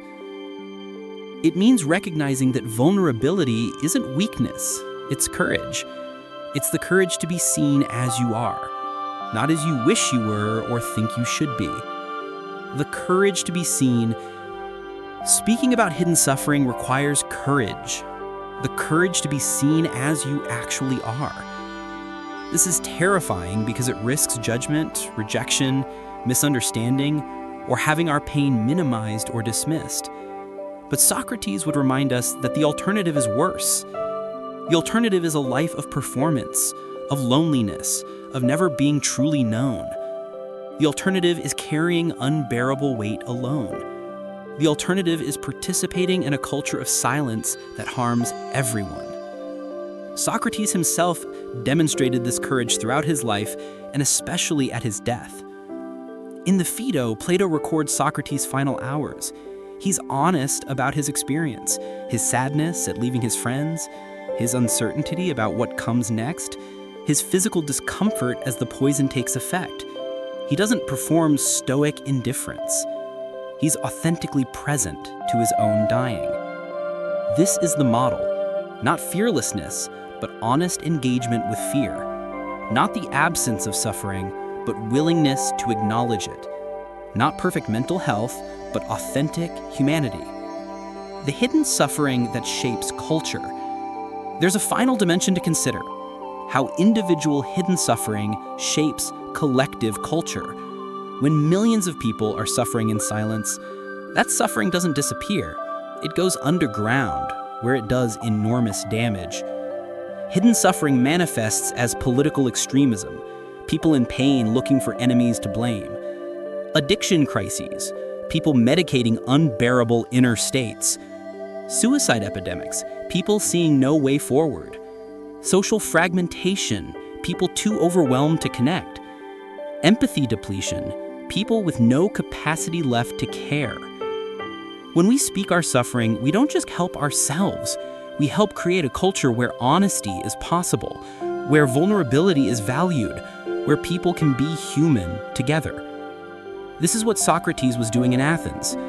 Not just helping individuals examine their lives, but challenging the culture that prevented examination. His execution suggests how threatening this was to those invested in maintaining the status quo. But his influence also suggests how powerful this is. Socrates is dead for 2,400 years, yet we're still reading his dialogues, still wrestling with his questions, still inspired by his example of examined, honest living. The liberation of truth. The pain you don't talk about doesn't go away. It just goes underground, where it does its damage.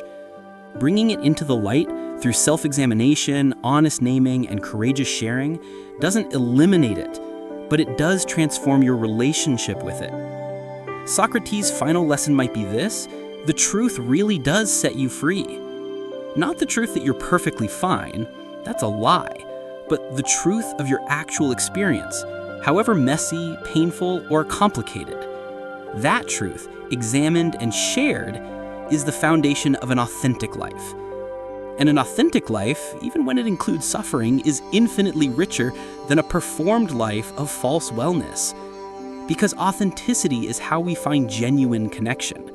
It's how we discover we're not alone. It's how we learn and grow. It's how we become fully human. The unexamined life is not worth living, Socrates said. We might add, the unspoken suffering is not worth carrying alone. The courage to examine, to speak, to be seen, this is the path Socrates walked. This is the invitation he extends across the centuries.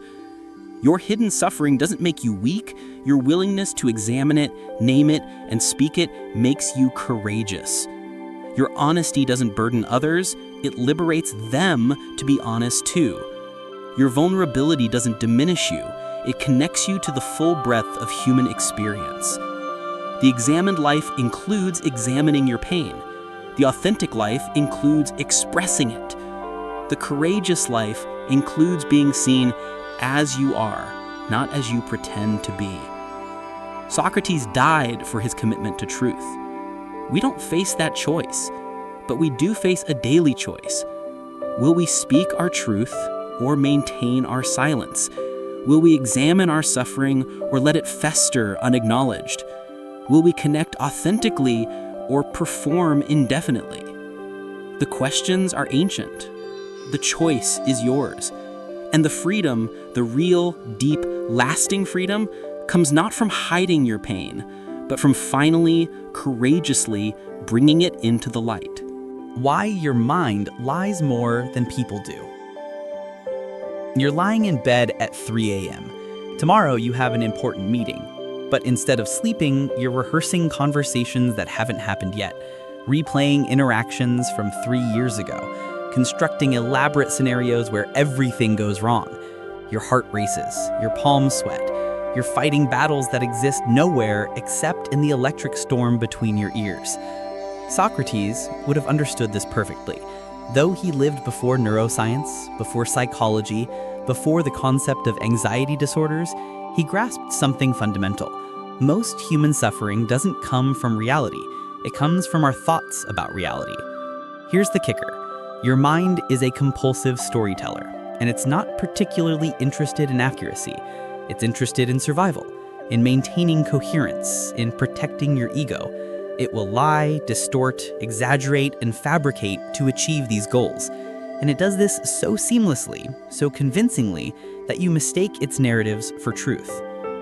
Opinion versus knowledge. In Plato's dialogues, Socrates encounters people absolutely certain of their beliefs. Politicians confident in their wisdom, poets convinced of their divine inspiration, craftsmen proud of their expertise. And Socrates does something radical. He asks them to define their terms. What is justice? What is courage? What is beauty? Invariably, their certainty crumbles, not because Socrates knew the answers, he famously claimed to know nothing, but because his questions revealed that what people called knowledge was actually unexamined opinion, inherited beliefs, cultural assumptions, emotional reactions dressed up as truth. This is precisely what happens in overthinking. You don't actually know your boss hates you. You don't actually know you'll fail. You don't actually know people are judging you. These are opinions, stories your mind generates based on incomplete information, past wounds, and predictive anxiety. But your body responds as if they're facts. The neurological con job. Modern neuroscience confirms what Socrates intuited. Your brain is not a passive receiver of reality. It's an active constructor of it. Your perception is not a camera recording objective truth.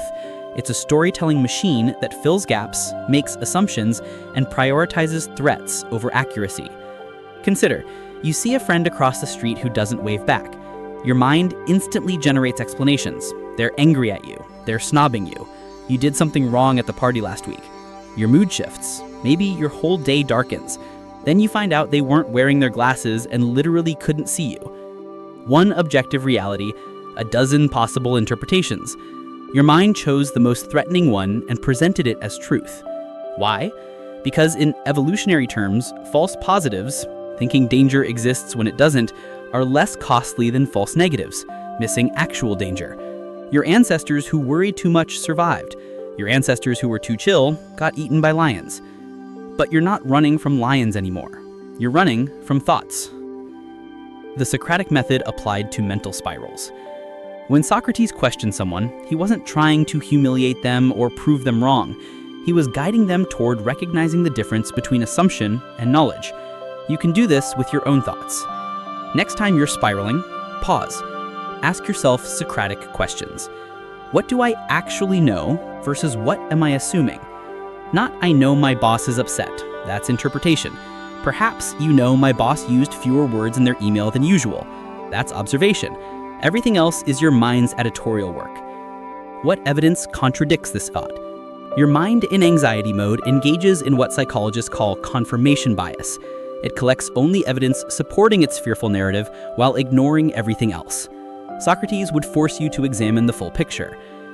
If my best friend had this thought, what would I tell them? Suddenly perspective shifts. You'd probably say their thought was distorted, that they're catastrophizing, that one bad email doesn't define their career. Why do you grant yourself less compassion than you'd give a friend? What's the worst that could actually happen, and could you survive it? Anxiety trades in vague, enormous threats. Socrates would demand specificity. Not everything will fall apart. What specifically? And if that specific thing happened, what then? Most catastrophes, when examined closely, are survivable.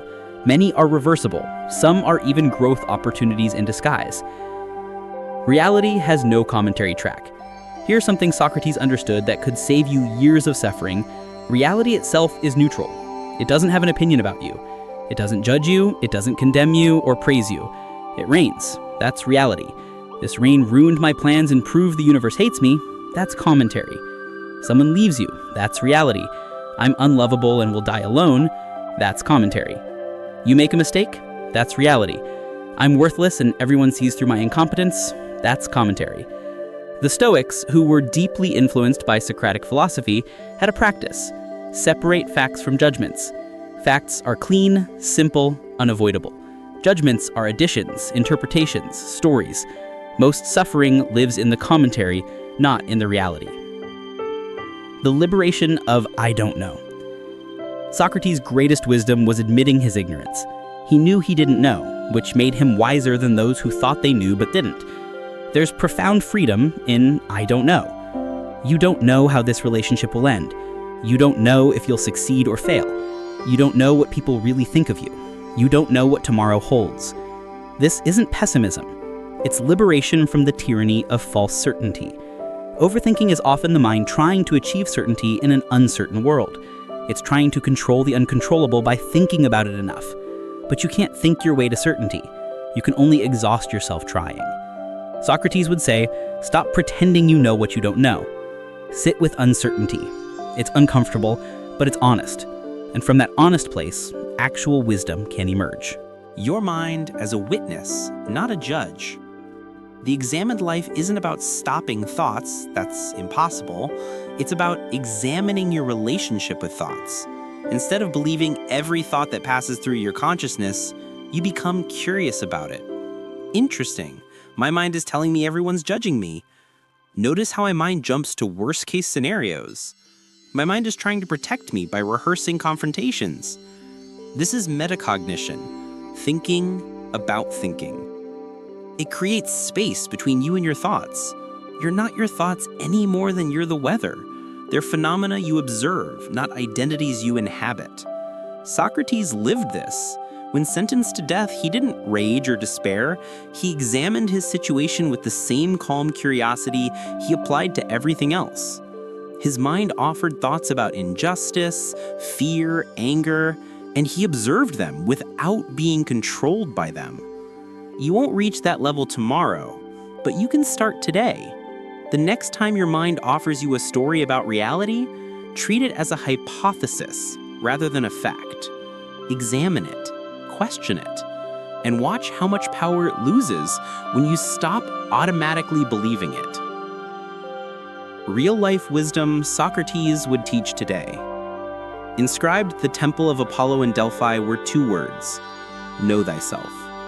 This ancient maxim became central to Socratic philosophy, but it's often misunderstood as navel-gazing or narcissistic self-obsession.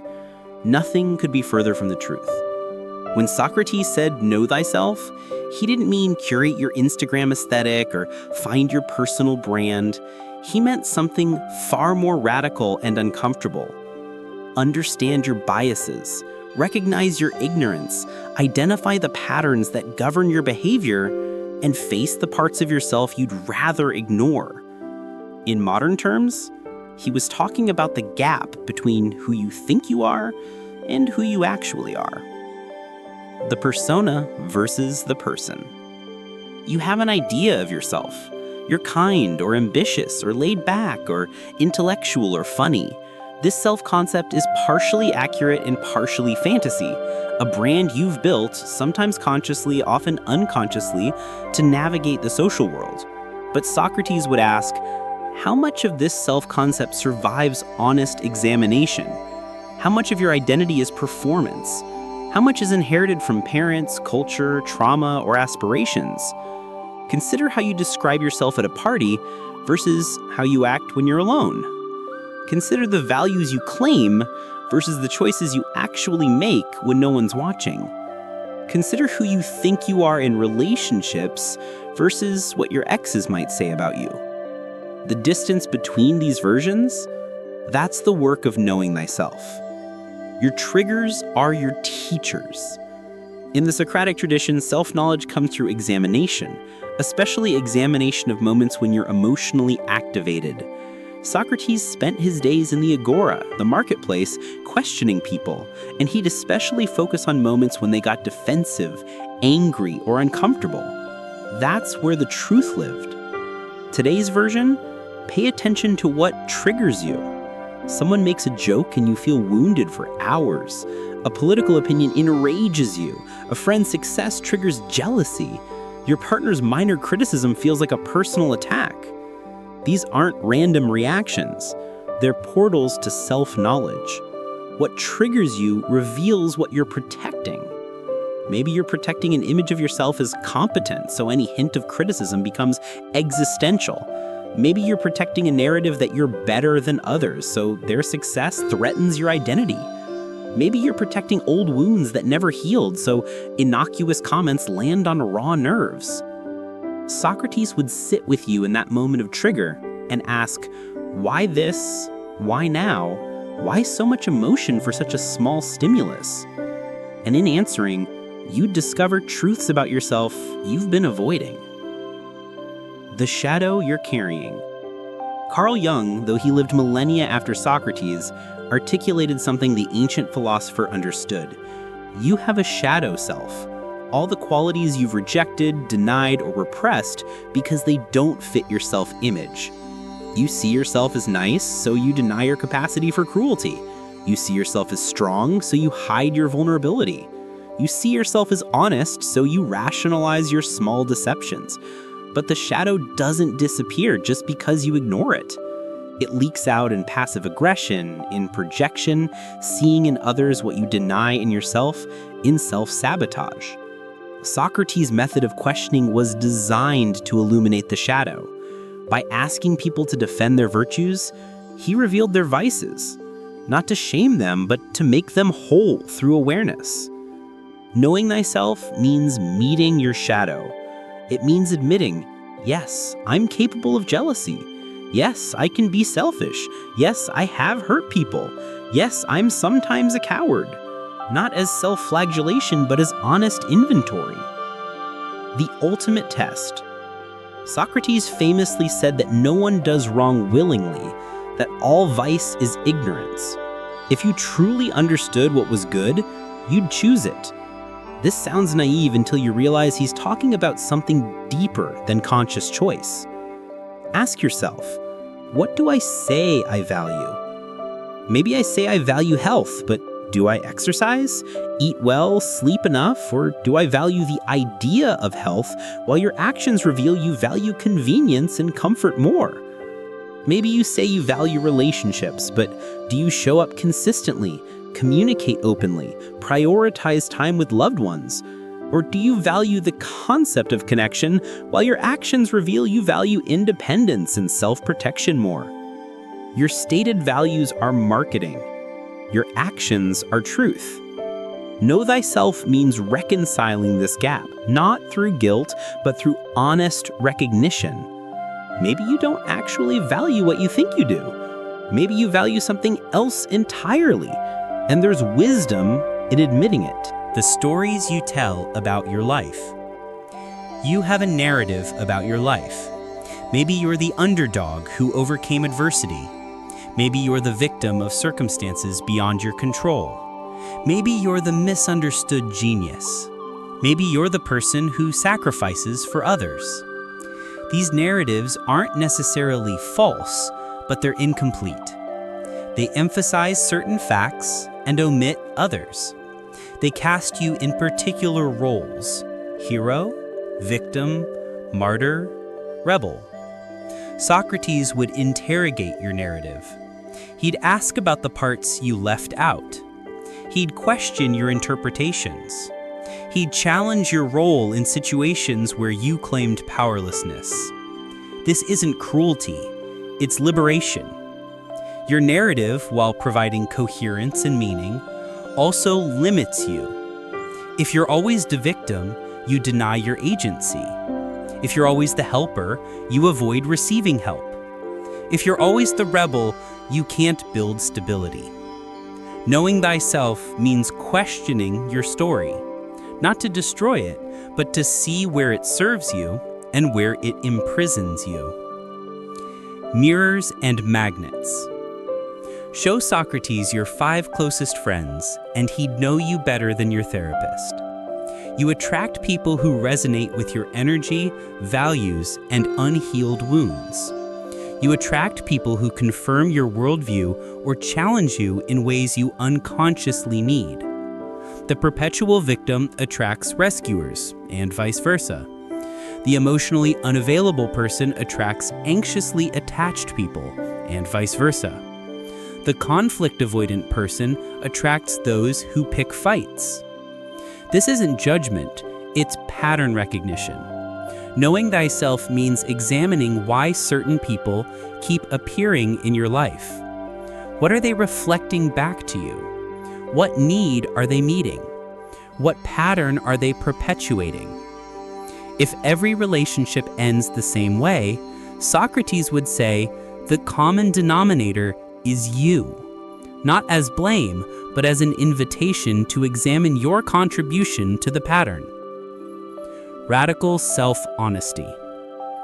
In modern self-help culture, knowing yourself often means celebrating your strengths and honoring your feelings. Socrates would say that's step 1. Step 2, the harder step, is radical honesty about your weaknesses, your patterns, your contradictions. This doesn't mean self-hatred, it means accuracy. You can't change what you won't acknowledge. You can't grow past patterns you insist don't exist. You can't integrate your shadow while denying its existence. Try this Socratic exercise.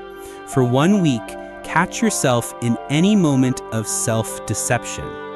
Anytime you rationalize, justify, or tell yourself a convenient story. Not to shame yourself, but to notice.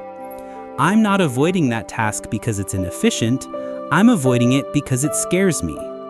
I'm not distant from my friend because I'm busy. I'm distant because I'm hurt and too proud to say so. Small acknowledgments, small truths. They add up to profound self-knowledge. The freedom beyond self-image. Here's the paradox Socrates lived. The more you know yourself, really know yourself, including the ugly parts, the freer you become. Because you're no longer spending energy maintaining a false image. You're no longer controlled by unconscious patterns. You're no longer blindsided by your own behavior. You become predictable to yourself, which makes you less reactive. You understand your triggers, so you can pause before responding. You recognize your patterns, so you can choose differently.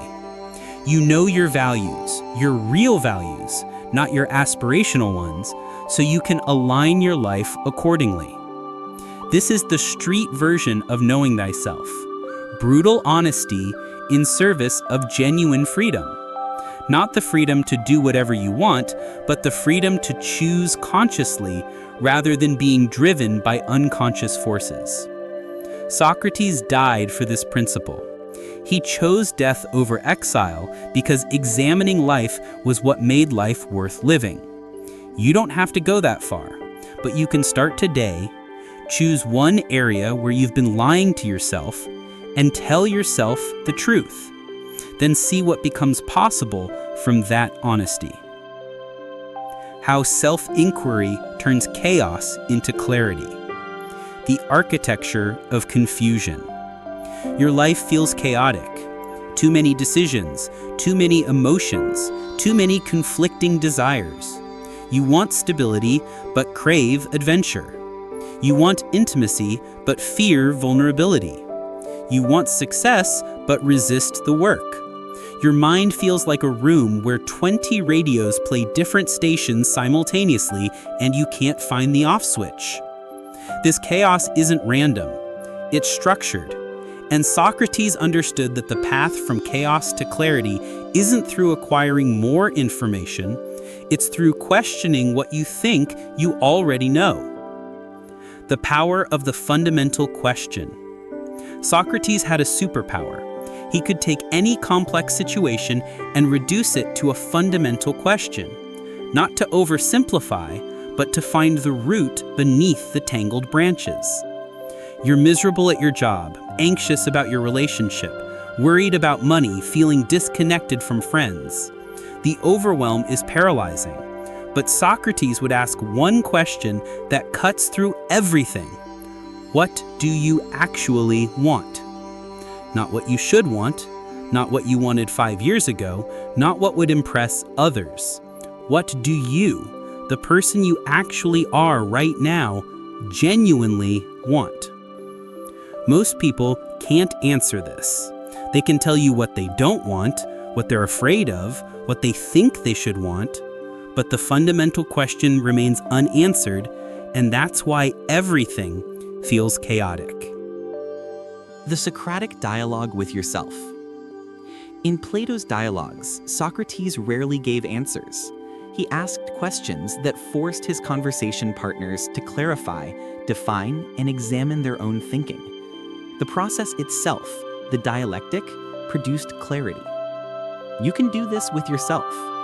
Take any confusion in your life and interrogate it Socratically.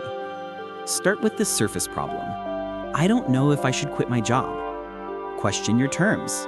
What do you mean by should? Who's defining this obligation? What's the actual choice you're facing? Examine your assumptions. You're assuming changing jobs will solve the problem. How do you know the problem is the job rather than something within you? What evidence supports this? Explore contradictions. You say you want a creative career, but you've turned down 3 opportunities to pursue creative projects. What's the real priority here? Find the fear. What are you most afraid would happen if you quit, if you stayed? Which fear is driving your indecision? Notice what's happening. You're not seeking external advice. You're using questions to illuminate your own thinking. And in that illumination, clarity emerges, not always immediately, but progressively. The paradox of not knowing. Western culture worships certainty. We want answers, solutions, hacks, formulas. Socrates offered the opposite, the wisdom of knowing you don't know. Your life feels chaotic partially because you're demanding certainty in a fundamentally uncertain existence. You want to know the right career, the right partner, the right city, the right choices. But Socrates would say there is no right that you can know in advance. There's only the choice you make and what you do with the consequences.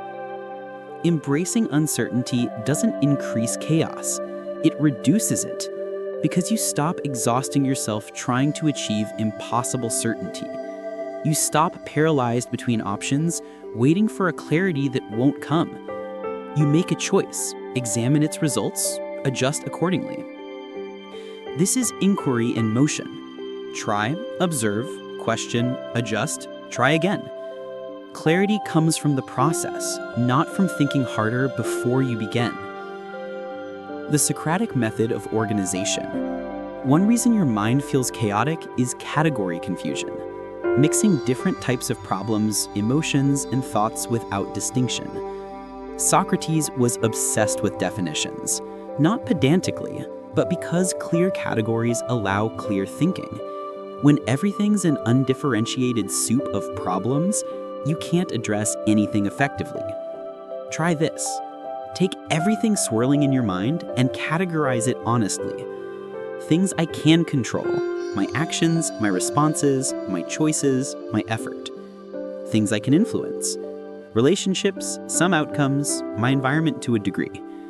Things I cannot control, other people's choices, the past, many future outcomes, most of external reality. Immediately, clarity emerges. You stop wasting energy on the uncontrollable. You stop feeling responsible for the entire world. You focus on your actual domain of agency. Socrates would add another category. Things I think I know, but actually don't know. Most of this list should terrify you with its length. You don't know what will make you happy. You don't know how your choices will unfold. You don't know what others think of you. You don't know most of what you confidently assert. Recognizing this doesn't create chaos. It dissolves the false chaos created by pretending you know what you don't. From overwhelm to understanding. Emotions often feel like chaos, overwhelming, contradictory, uncontrollable. But Socrates would treat emotions like any other phenomenon, as something to examine rather than something to drown in. You're feeling anxious. Instead of either suppressing it or being consumed by it, question it. What am I specifically anxious about? Often, naming it reduces its power. Is this anxiety about a real present danger or an imagined future scenario? What does this anxiety want me to do? What's it trying to protect me from? Has this anxiety been reliable in the past? When it told me to avoid something, was it right? What would I do differently if I weren't anxious right now? The Socratic approach to emotion isn't elimination, it's examination. When you examine an emotion, you create space around it.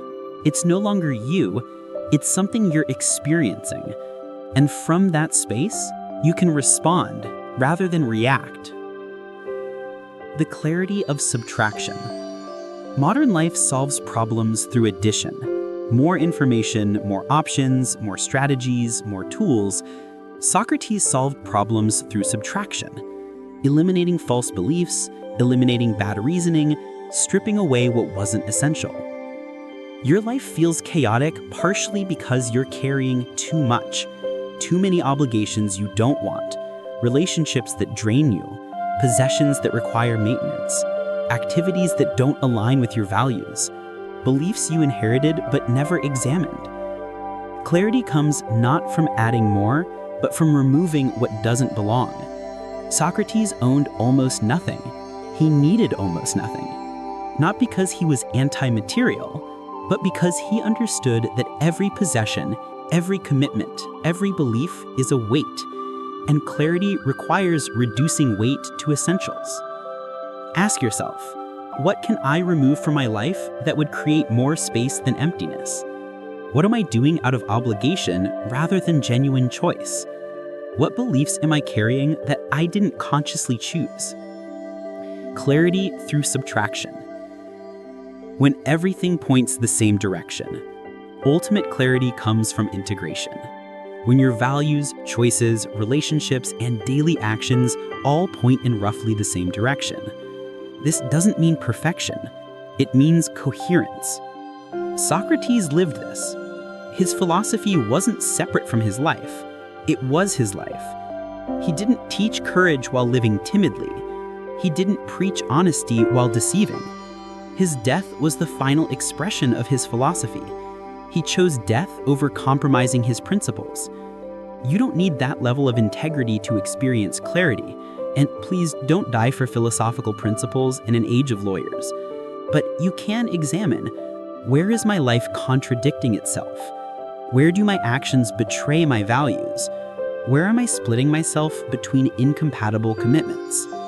Integration creates clarity because you stop fighting yourself. The internal warfare between who you are and who you pretend to be, between what you value and what you chase, that warfare is exhausting. End it through examination, through choosing consciously, through alignment. Morning questions. Socrates spent entire days in dialogue, examining life through conversation. You probably don't have that luxury, but you can adopt a practice. Every morning, before the chaos begins, ask yourself 3 questions. What do I actually want from today? Not the to-do list, but the quality of experience, the intention, the priority. What old pattern will I likely fall into, and how can I recognize it when it appears? Awareness is half the battle. What's one thing I'm assuming that I could question instead? Keep your thinking fresh. 3 questions, 5 minutes. But practiced consistently, they transform chaos into examined living. They pull you out of reactive mode and into reflective mode. They remind you that you're not just living life, you're examining it. And in that examination, chaos doesn't disappear, but it loses its power to control you. It becomes something you move through with intention rather than something that tosses you around randomly. That's the promise Socrates offers, Not a life without difficulty, but a life where difficulty is met with clarity rather than confusion. Not a life without chaos, but a life where you navigate chaos with examined awareness rather than blind reaction. A Socratic look at emotional patterns. You swore you'd never date that type of person again. You promised yourself you'd speak up next time. You committed to setting boundaries. Yet here you are, same person, different face. Same silence when you should speak. Same boundary violation you tolerated again. Socrates would recognize this immediately. Throughout the dialogues, he encounters the same human patterns repeating across different people. The politician who thinks he knows what justice is but can't define it, the sophist who prioritizes winning arguments over seeking truth, the person who confuses confidence with competence. These aren't individual failings, they're human patterns, and your repeated mistakes aren't random, they're scripted. Understanding the script is the first step to rewriting it. The unconscious algorithm running your life. Modern psychology talks about schemas, core beliefs, and patterns formed early in life that shape how you interpret and respond to situations. Neuroscience discusses neural pathways, habitual patterns of brain activity that become automatic with repetition. Behavioral science examines conditioning, learned responses that occur without conscious choice. Socrates had none of this vocabulary, but he understood the phenomenon. You're running on programs you didn't consciously install, solving today's problems with yesterday's solutions, seeing the present through the lens of the past. Here's the pattern. Something happened to you early in life. Maybe you were criticized harshly, or abandoned, or made to feel your needs were burdensome, or rewarded only for achievement. Your young mind, trying to make sense of this, created a conclusion. I'm not good enough, or people leave, or my needs don't matter, or love is conditional. This conclusion wasn't examined. You were too young for Socratic inquiry. It was absorbed as truth. And from that truth, you developed strategies. Overachieve to earn love, avoid closeness to prevent abandonment, suppress needs to avoid burdening others, perform rather than simply exist. These strategies worked at the time. They helped you survive your childhood environment. But now you're not in that environment anymore. You're an adult with different circumstances. Yet the program keeps running. Knowing better, but not doing better. Socrates said that virtue is knowledge, that if you truly know what's good, you'll do it. His critics point out the obvious flaw. People often know what's good, but do the opposite anyway. You know staying in a toxic relationship is harmful, yet you stay. You know procrastination makes things worse, yet you procrastinate. You know alcohol isn't solving your problems, yet you drink. You know isolation increases depression, yet you isolate. Modern Socratic thinkers would refine the principle. You have intellectual knowledge, cortical awareness, but not limbic knowledge, limbic understanding. Your thinking brain knows better, but your emotional brain, the older, more powerful part, is running different programming. This is why insight alone doesn't change behavior. You can go to therapy, read books, understand your patterns perfectly, and still repeat the same mistakes. Because understanding isn't sufficient. The pattern lives deeper than thought. Finding the core belief.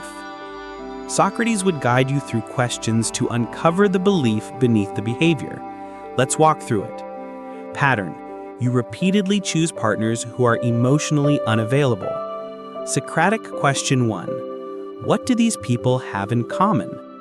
Your answer, they're distant, hard to reach, inconsistent. Socratic question 2. What feeling do you experience in relationships with these people? Your answer, anxiety, always wondering where I stand, trying to earn their attention. Socratic question 3. When did you first feel this way? Who first made you feel like you had to earn love and attention? Now you're getting somewhere. Maybe a parent was emotionally distant. Maybe love felt conditional. Maybe attention was scarce and you learned to compete for it. Socratic question 4. What do you believe about yourself in relationships? Your honest answer is, I believe I'm not inherently worth staying for. I believe I have to earn the right to be loved. There it is, the core belief driving the pattern. You're not choosing emotionally unavailable partners because you're self-destructive. You're choosing them because they feel familiar. They confirm what you unconsciously believe about yourself. They allow you to replay the original dynamic, unconsciously hoping for a different outcome. Why we return to our wounds. Freud called it repetition compulsion, the tendency to unconsciously recreate situations similar to past traumas, attempting to master them. You're not just repeating mistakes, you're unconsciously trying to heal old wounds by recreating their conditions. The child who felt unseen seeks partners who don't see them, hoping this time they'll be seen. The person who felt controlled seeks controlling partners, hoping this time they'll maintain their autonomy. The person who felt abandoned chooses people likely to leave, hoping this time they'll stay. Socrates would recognize this as living unconsciously, acting from patterns you haven't examined, driven by beliefs you haven't questioned, seeking solutions that can't work because they're addressing the wrong problem. You can't heal childhood wounds by recreating them in adulthood with different actors. You can only heal them by examining them, understanding them, and consciously choosing different patterns. Patterns that no longer serve. Every pattern once served a purpose. Your people-pleasing? It kept you safe when saying no was dangerous. Your emotional withdrawal? It protected you from vulnerability when opening up led to hurt. Your perfectionism? It earned approval when your authentic self wasn't enough. These patterns were wise responses to genuine threats. Socrates would honor that, but he'd also ask, are those threats still real? Are you still the powerless child who needed these defenses? Most patterns become obsolete. They're solutions to old problems applied to new situations where they don't fit. Your boss isn't your critical parent. Your partner isn't the person who abandoned you. Your colleague's disagreement isn't a threat to your existence. But your unconscious doesn't know this. It pattern matches. Someone raises their voice, your system goes into the response it learned when raised voices meant danger, even though now you're an adult who can leave, respond, or set boundaries. The examined life means questioning these outdated protectors, thanking them for their service, and consciously choosing whether they still apply. Catching yourself in the pattern. Awareness is necessary but insufficient. You also need to catch yourself in real time, in the moment the pattern activates, and choose differently. This requires what Socrates practiced constantly, self-observation. He could be in the middle of a conversation and simultaneously observe himself having the conversation. He could notice his own reactions, impulses, and thoughts without being consumed by them. You can develop this. The next time you feel that familiar pull toward the unavailable person, toward people-pleasing, toward self-sabotage, pause. Name it. I'm feeling the pattern activate. Then ask Socratic questions. What am I about to do? Why am I about to do it? Is this response wise for the current situation, or is it a reflex from the past? What would I do differently if I weren't running on autopilot? What small choice could I make right now that breaks the pattern? You won't always choose differently. Patterns are powerful, but each moment of awareness, each pause, each small different choice weakens the pattern's grip. Conscious repetition of better choices. Socrates believed in the power of practice. Knowledge must be embodied through repeated action. You don't become courageous by understanding courage, you become courageous by repeatedly choosing brave actions. Breaking old patterns requires building new ones through conscious repetition. Not once, not occasionally, but consistently until the new response becomes as automatic as the old one. If your pattern is people-pleasing, you practice saying no to small things until it becomes more natural. If your pattern is emotional withdrawal, you practice small vulnerabilities until openness feels less dangerous. If your pattern is choosing the wrong partners, you practice different selection criteria until healthy relationships feel less foreign. This is uncomfortable. New patterns don't feel right initially. They feel awkward, fake, dangerous. Your system screams that you're doing it wrong because you're deviating from the script, but Socrates would say, of course it feels wrong. The familiar always feels right, even when it's destructive. Trust the process, not the feeling. Patience with the process. Modern culture promises instant transformation. One breakthrough, one realization, one weekend workshop, and you're healed. Socrates would laugh at this. Real change, the kind that rewrites deeply embedded patterns, takes time. Not because you're broken or slow, but because patterns carved over years don't dissolve in days.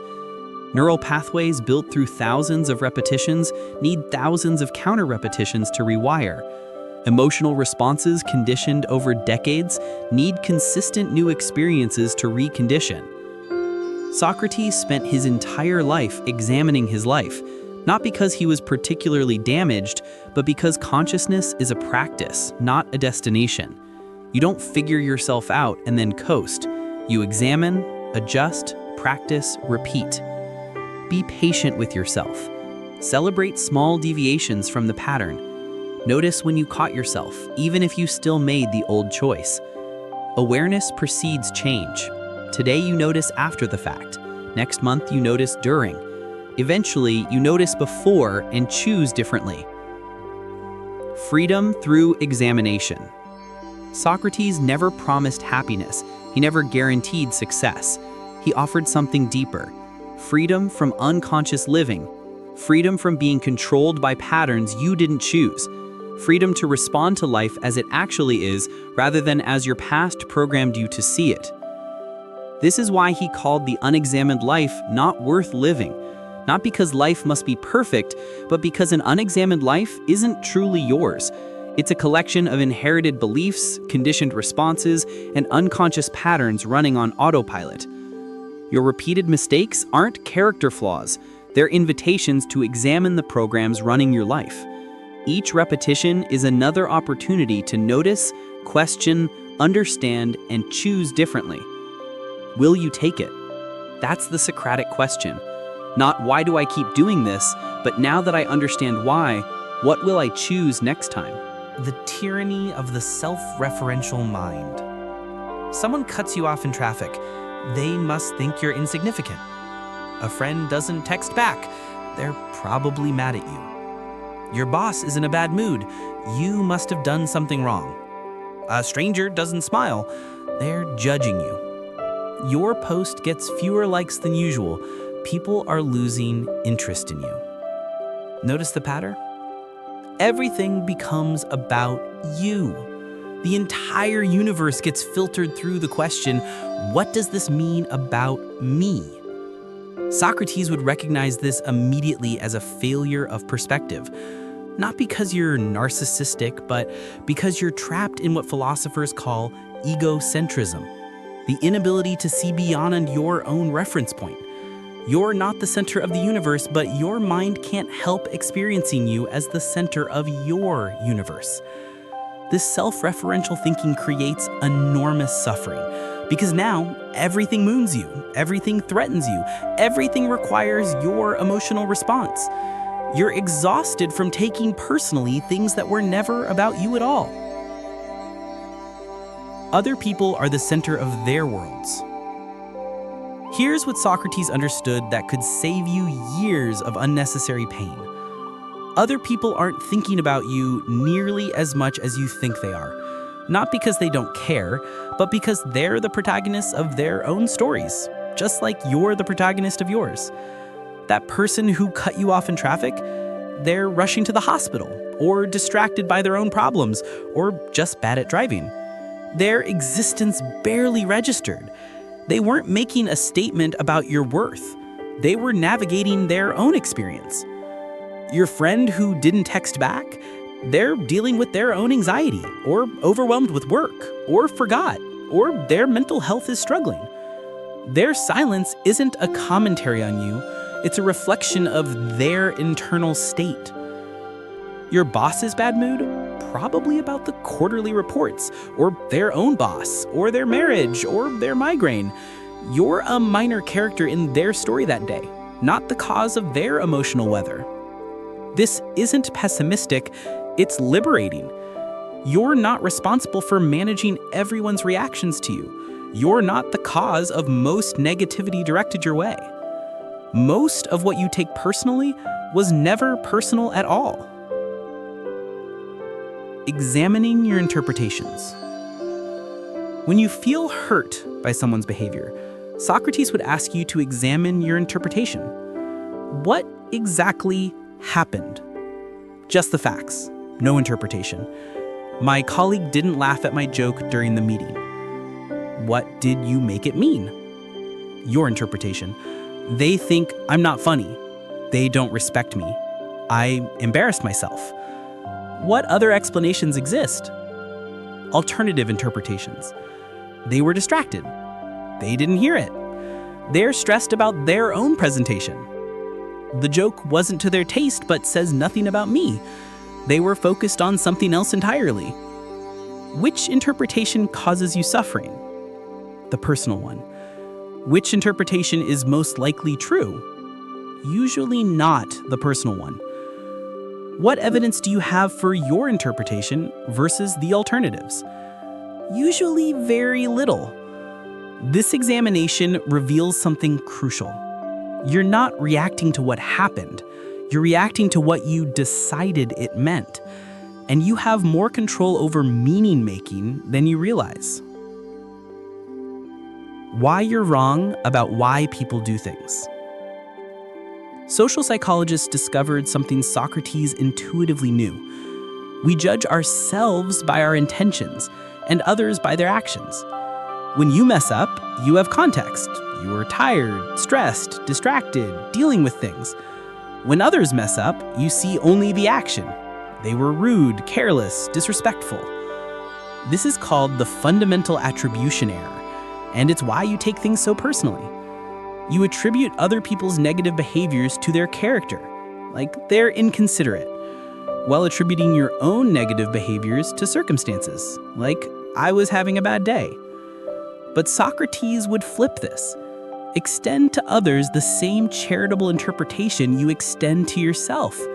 When someone is short with you, assume they're having a bad day rather than that they dislike you. When someone forgets something important to you, assume overwhelm rather than indifference. When someone disappoints you, assume human limitation rather than personal attack. This isn't naivety, it's accurate perception. People are usually doing the best they can with their current resources, just like you are. Their failures aren't statements about you, they're reflections of their own struggles. Seeing yourself in others' actions. Socrates spent considerable time examining how people project their own minds onto others. If you're judgmental, you assume others are judging you. If you're critical, you experience others as critical. If you're insecure, you interpret ambiguous behaviors as rejection. You're not reading others accurately, you're reading your own internal state onto them.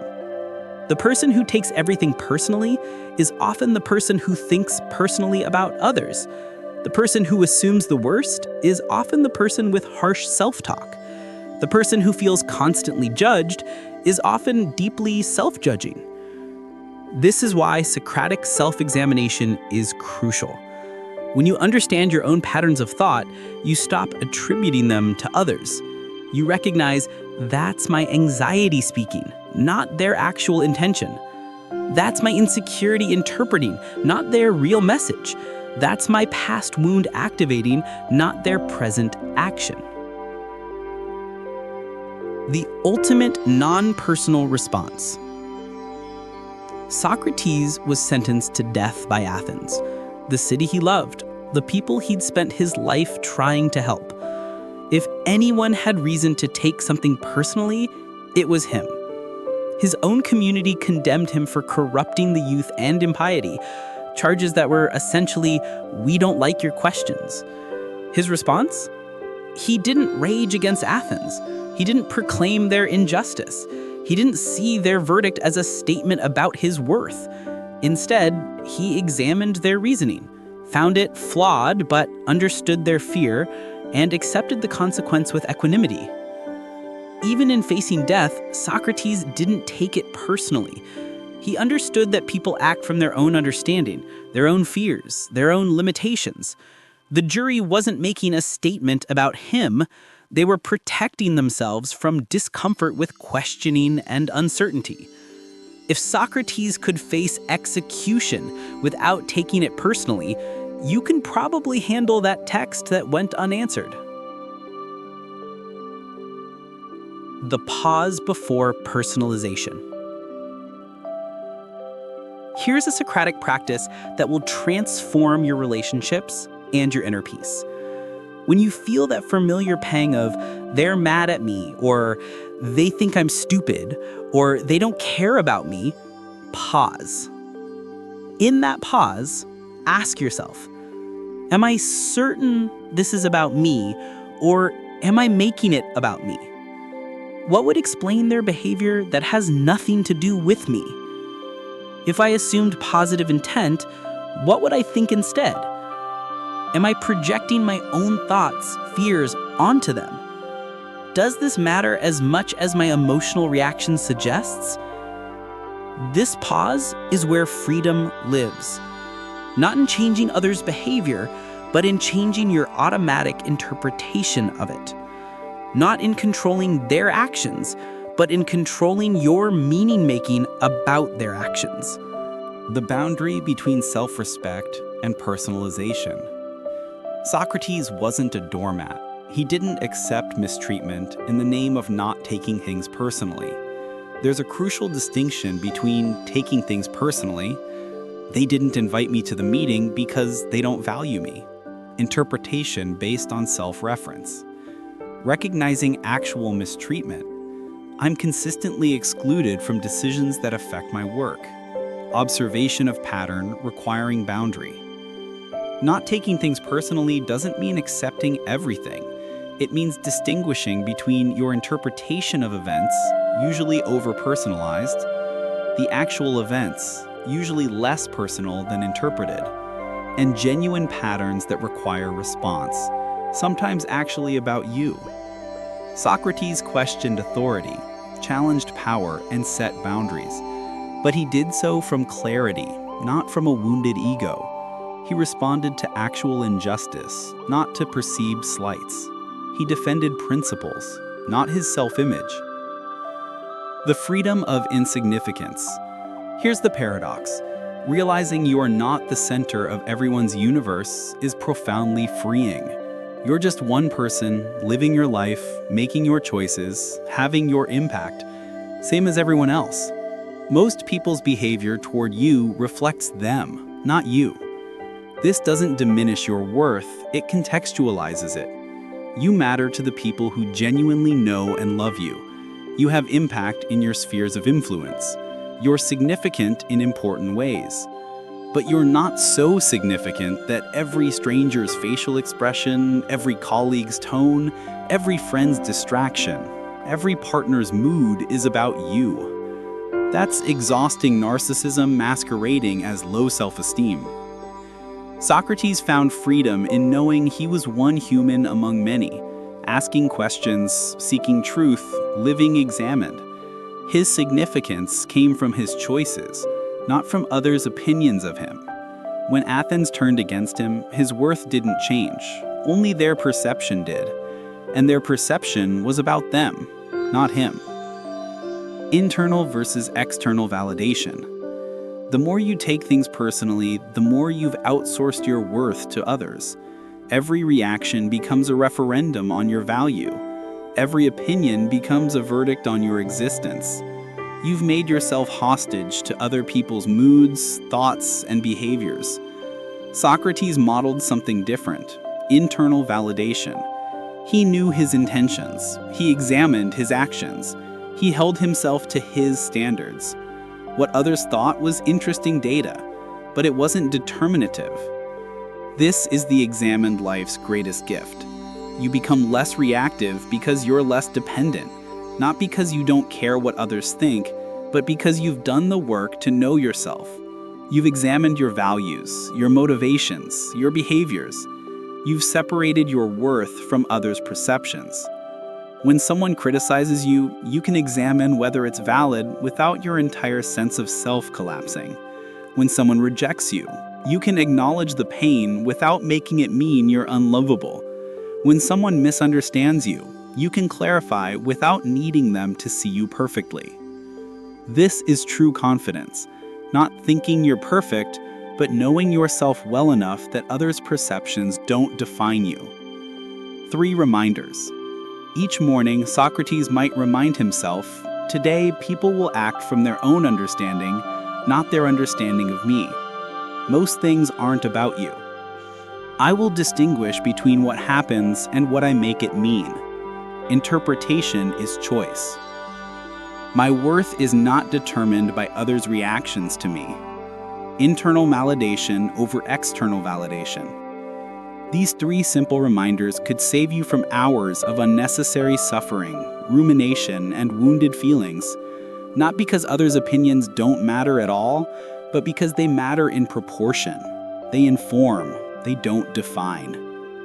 Socrates walked through Athens as a free man, even before he was sentenced, even after. Free because he'd examined himself enough to know who he was independent of others' perceptions. Free because he didn't take personally what was never personal at all. You can have that freedom, not by not caring, but by caring accurately, by distinguishing between genuine connection and imagined slight, between actual mistreatment and projection, between what's yours to carry and what belongs to others. That's the art Socrates mastered, living among people without being controlled by people, present, engaged, caring, but not hostage to every interpretation, every mood, every reaction. Examined enough to know himself, secure enough to let others be themselves, wise enough to not take personally what was never about him at all. The paradox of love, our deepest desire and greatest wound. Socrates, for all his philosophical brilliance, was married. His wife, Xanthippe, was reportedly difficult, nagging, demanding, allegedly once dumping a chamber pot on his head. When asked why he married such a woman, Socrates replied that living with her taught him patience and endurance. Even in love, he found opportunity for examination and growth. But there's a deeper truth here. Love is where philosophy meets reality, where intellectual understanding crashes against emotional intensity, where the examined life becomes the most difficult to maintain. Because love, romantic love, familial love, the love of close friendship, strips away our defenses and reveals our rawest selves. Why does love hurt so much? Not the absence of love, but love itself. The presence of deep connection that simultaneously brings joy and vulnerability, intimacy and fear, fulfillment and potential loss. Socrates would say, because in love, we cannot hide from ourselves. Love is the ultimate mirror. The illusion we love. Socrates was obsessed with distinguishing between appearance and reality, between what we think we see and what actually is. Nowhere is this more critical than in love. You don't fall in love with a person, not initially. You fall in love with your projection of them, your interpretation, your hope, your imagination of who they are and who you could be together. Early love is beautiful fiction, co-created, consensual delusion. This isn't cynicism, it's observation. You meet someone, they smile a certain way, they say something that resonates. Your mind fills in the gaps with everything you've been seeking.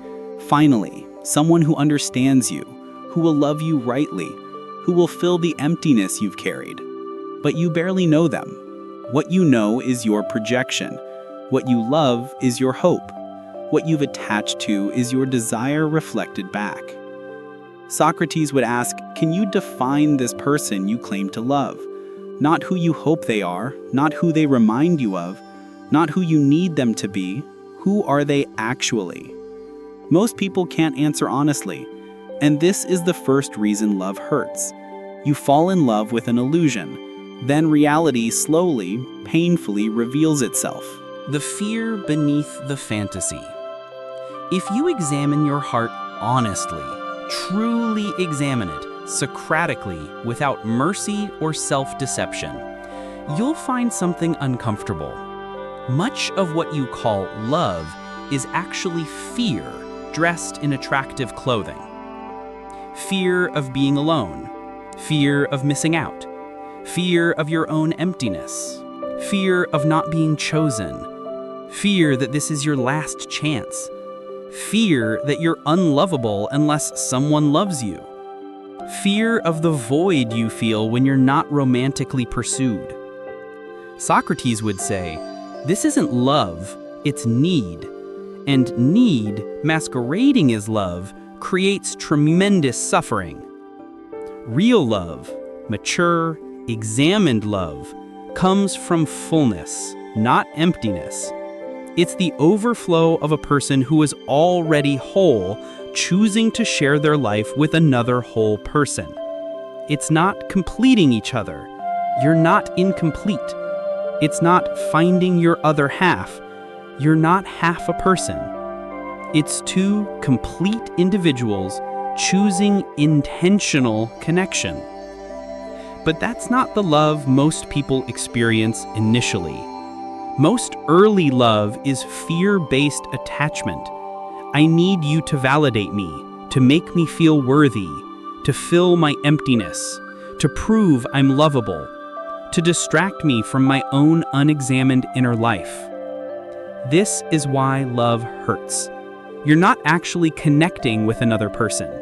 You're desperately trying to use another person to avoid connecting with yourself. The vulnerability that terrifies us. Socrates believed that virtue required courage. Love requires courage in its most stripped-down form, the courage to be truly seen. In love, you can't maintain your persona indefinitely. The mask slips. The performance exhausts you. Eventually, they see your flaws, your wounds, your fears, your shame, your humanity. They see the parts of you that you've hidden from everyone, including yourself. This is terrifying. What if they see the real you and leave? What if your authentic self isn't enough? What if the love was conditional on the performance, and without the performance, there's nothing? These fears aren't irrational. They're based on experience. Maybe your parents' love felt conditional. Maybe past partners left when you showed vulnerability. Maybe you learned that being real is dangerous. So you don't fully let anyone in. You love, but with armor. You connect, but with escape routes. You're intimate, but not truly vulnerable.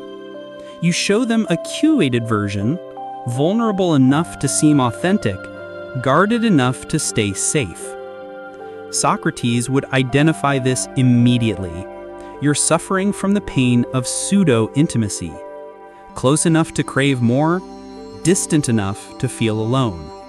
Near enough to hurt, far enough to not truly connect. Real intimacy, examined intimacy, requires risk. The risk of being fully known and possibly rejected. The risk of dropping defenses. The risk of trusting someone with your unedited humanity. This is why love hurts, because real love requires you to be vulnerable, and vulnerability means you can be wounded. The expectations that strangle love. Socrates spent significant time examining unexamined beliefs.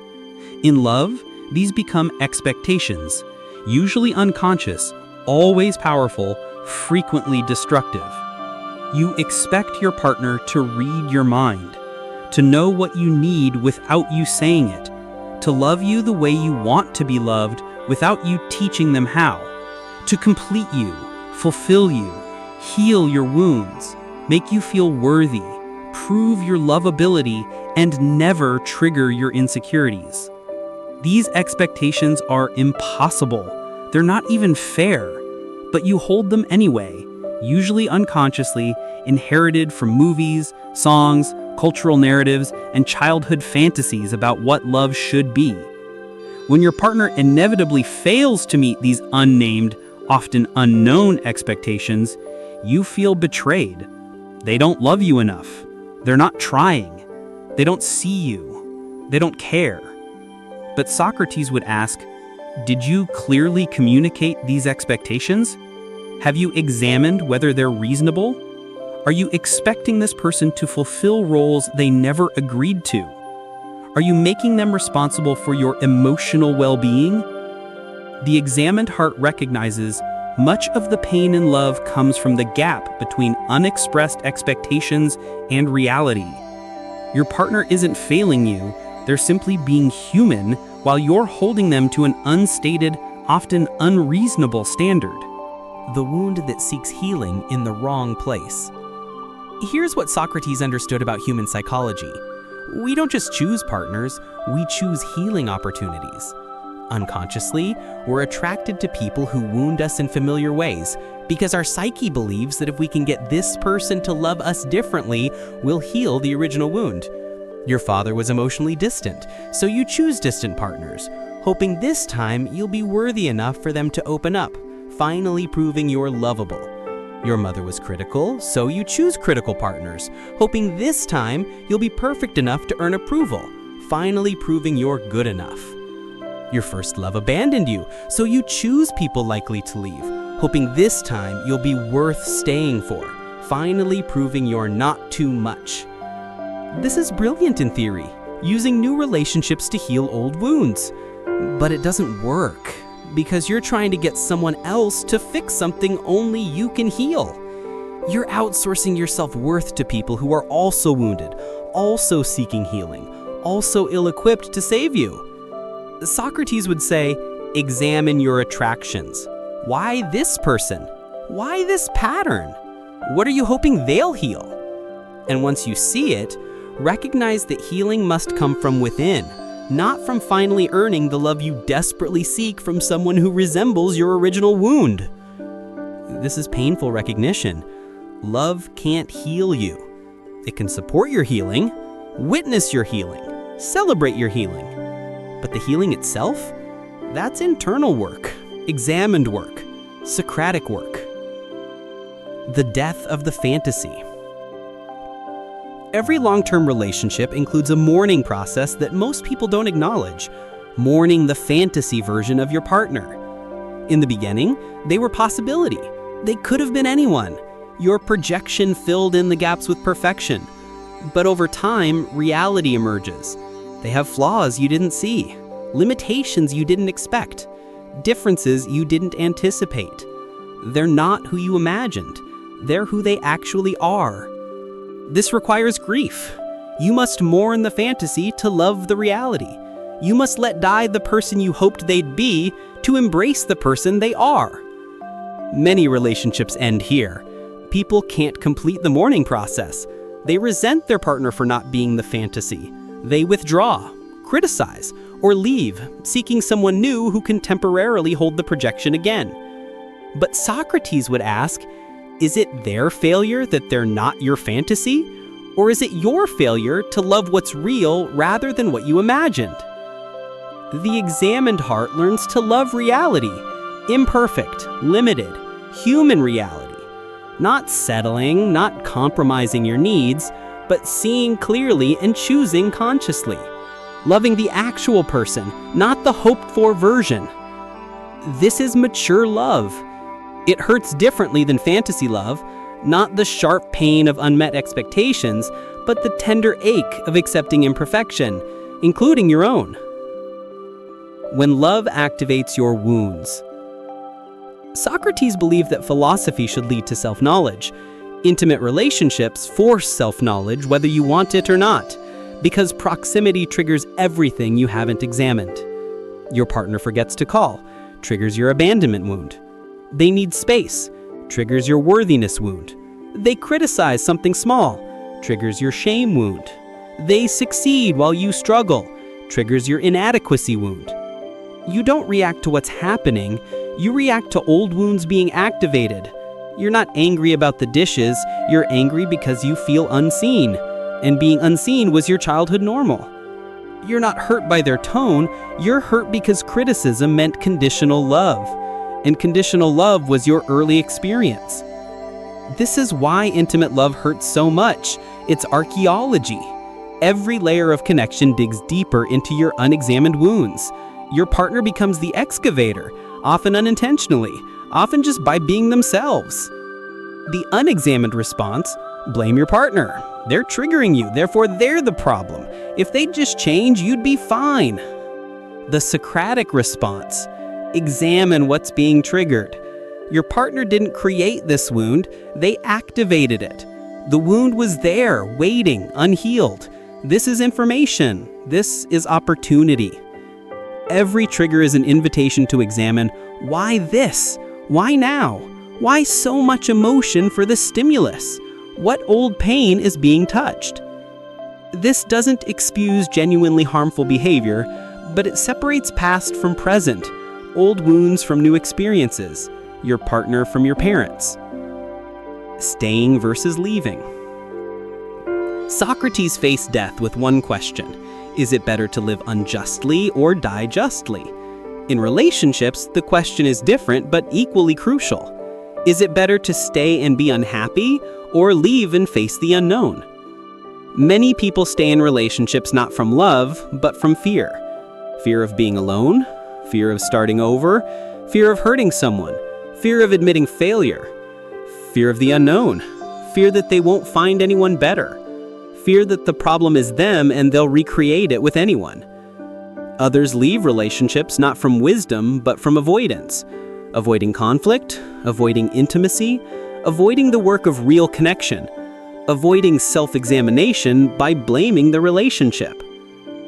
Socrates would force you to examine: why are you really staying? Why are you really leaving? Not your surface reasons, your deep reasons. Are you staying from genuine love and commitment, or from fear and inertia? Are you leaving from genuine incompatibility, or from your pattern of fleeing intimacy? The examined choice requires brutal honesty. Sometimes staying is courage, sometimes it's cowardice, sometimes leaving is wisdom, sometimes it's escapism. Only examination reveals which. Love as mirror. Socrates used every interaction as opportunity for self-knowledge. Intimate relationships are the most powerful mirrors available, if you're willing to look. Your partner's flaws often reflect your shadow. What bothers you most in them is often what you deny in yourself. Their neediness might reflect your own unacknowledged dependence. Their emotional distance might reflect your own fear of vulnerability. Their criticism might reflect your own inner judge. Your relationship patterns reveal your unhealed wounds. Your fights reveal your core beliefs. Your triggers reveal your early conditioning. Your fears reveal your deepest insecurities. This is why love hurts. It reveals you to yourself, often in ways you'd rather not see. But this is why love heals. When examined, when used consciously, when approached with courage, love becomes the ultimate practice of self-knowledge. The freedom of examined love. Socrates died free because he'd examined his life thoroughly. He knew himself. He knew his values. He knew his choices. External circumstances couldn't disturb his internal peace. Examined love offers similar freedom, not from pain, but from unnecessary suffering. Not from vulnerability, but from unconscious vulnerability. Not from difficulty, but from patterns that make difficulty into trauma. When you examine your heart, truly examine it, question it, understand it, You stop loving from wounds and start loving from wholeness. You stop seeking salvation and start offering connection. You stop demanding healing and start doing your own healing work. You stop taking everything personally and start seeing your partner clearly. Does it still hurt? Yes. Love involves risk, vulnerability, potential loss. But the pain becomes clean, the necessary pain of caring deeply, not the compounded pain of unexamined wounds, unconscious patterns, and projected fantasies. Socrates would say, the examined heart still breaks, but it breaks open, not apart. It breaks toward growth, not toward bitterness. It breaks consciously, not unconsciously. And from that conscious breaking, real love, mature, resilient, authentic love becomes possible. Freedom from mental overload. Socrates walked through Athens carrying nothing but his thoughts and a simple robe. No smartphone buzzing with notifications, no inbox demanding responses, no social media fragmenting attention, no news cycle creating constant crisis, no productivity apps guilt-tripping about uncompleted tasks. Yet he still faced mental overload, the Athenian version. Political intrigue, social obligations, philosophical debates, moral dilemmas, the weight of being the gadfly stinging Athens awake. The context was different, but the challenge was the same. How to maintain inner stability when external chaos constantly demands your attention. His solution wasn't escape or numbness. It was examination, creating inner order through philosophical practice. Today, when your mind feels like a browser with 437 tabs open, Socratic wisdom offers not simplistic answers, but practices for inner stability amid unavoidable complexity. The tyranny of mental accumulation. Your mind is a hoarder. Every conversation, every headline, every slight, every worry, every unfinished task, every should and obligation accumulates. You're carrying mental weight you don't consciously register until you collapse from exhaustion despite not doing anything. Socrates understood this. He saw how people accumulated beliefs, opinions, grudges, and worries without ever examining whether they needed to carry them. Mental accumulation is like physical hoarding. You keep everything because you might need it someday, because letting go feels dangerous, because you haven't developed the skill of discernment. The result? Mental overload. Your consciousness is cluttered with unprocessed experiences, things that happened to you that you never digested, never understood, never integrated. They sit in your mental background, demanding processing power. Unexamined beliefs, inherited opinions, cultural assumptions, defensive positions you adopted but never actually assessed. They create internal contradictions that drain energy. Unmade decisions, choices you're avoiding, conflicts you're not resolving, conversations you're postponing, each one occupies mental RAM, slowing everything else. Unspoken truths, things you need to say but haven't, feelings you're suppressing, authenticity you're avoiding, the energy required to maintain facades is exhausting. Socrates would say, you're overloaded not because you have too much to think about, but because you're carrying too much unexamined mental weight. Examination as decluttering. When Socrates examined a belief, one of two things happened. Either it was strengthened by surviving scrutiny, or it was discarded as unjustified. Either way, clarity emerged. He didn't accumulate more, he refined what he already had. You can do this with your mental clutter. Take any source of mental overload and examine it Socratically. Why am I carrying this? That grudge from 3 years ago, why are you still holding it? What purpose does it serve? Is it protecting you or just weighing you down? Is this belief actually true, or have I never questioned it? That assumption that you must respond to every message immediately, where did it come from? What happens if you don't? What evidence supports this belief? What would happen if I let this go? That should you've been carrying, like, I should be further along by now, I should be more like X. What's the actual consequence of releasing it? Is this my thought, or did I inherit it?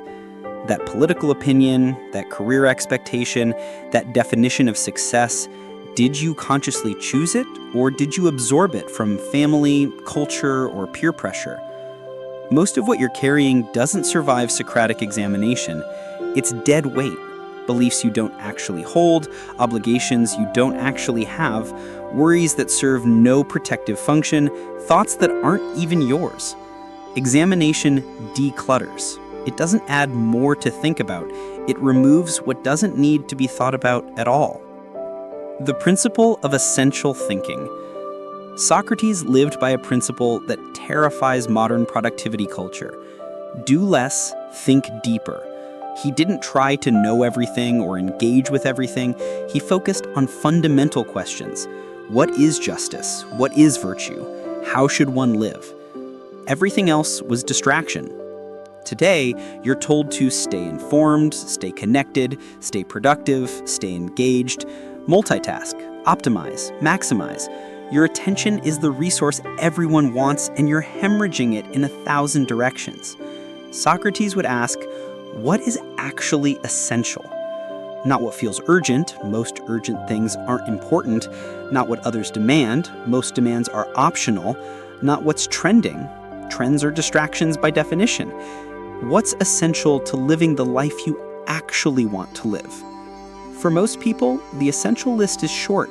A few core relationships, meaningful work, not just busy work, physical health, personal growth, maybe creative expression or service to community.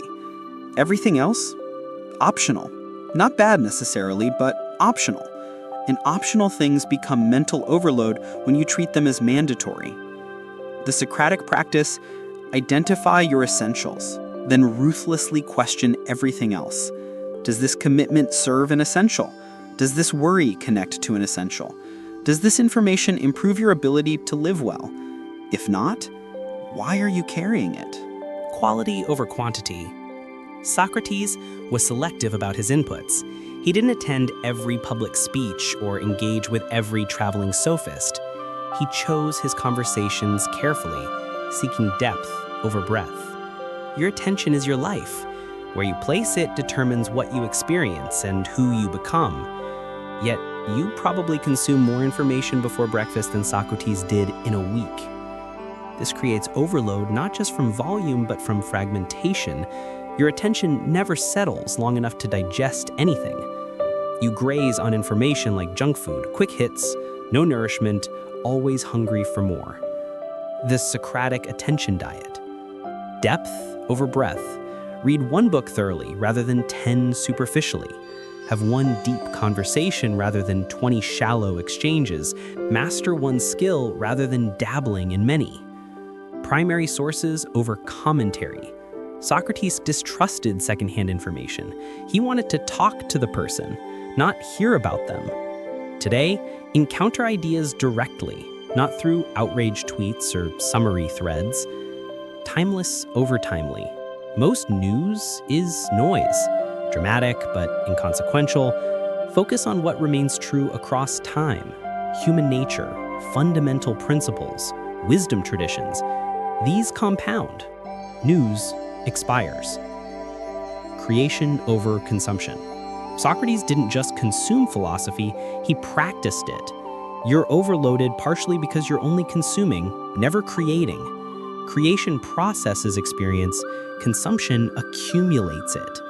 This isn't about becoming uninformed or disconnected, it's about protecting your consciousness from pollution. You wouldn't eat everything offered to you. Why consume every piece of information offered? The exhaustion of unfinished loops. Socrates completed his conversations. He didn't leave thoughts half-examined or questions half-answered. He pushed through to conclusion, even if the conclusion was recognizing ignorance. Completion created mental space. Your mental overload often comes from unclosed loops. Conversations you started but didn't finish, decisions you're avoiding, projects you began but abandoned, relationships you haven't properly ended or mended. Each open loop occupies mental space, constantly whispering, "Don't forget about me."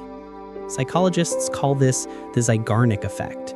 Your brain prioritizes unfinished tasks. It keeps them in active memory, creating background anxiety and draining mental resources. You feel exhausted, but can't identify why. It's the cumulative weight of unclosed loops. The Socratic practice of completion. Finish or formally quit. That project you've been meaning to get to for 6 months. Either do it or consciously release it. Declare, "I'm not doing this." The relief is immediate. Have the conversations you're avoiding. That conflict you're step-siding, that boundary you need to set, that truth you need to speak. The mental energy of avoidance exceeds the difficulty of the conversation itself. Make the decisions you're postponing. Decide, even imperfectly. Indecision is more exhausting than wrong decisions because it keeps multiple possibilities alive simultaneously, each demanding mental attention. Process your experiences. Journal, talk with friends, see a therapist, whatever helps you digest what's happened instead of just accumulating unprocessed experiences. Each completion frees mental RAM. You're not thinking less, you're carrying less unfinished thinking. Stillness in motion. Athens was chaotic, crowded, noisy, politically turbulent, yet Socrates was famous for his capacity to stand completely still for hours, lost in thought.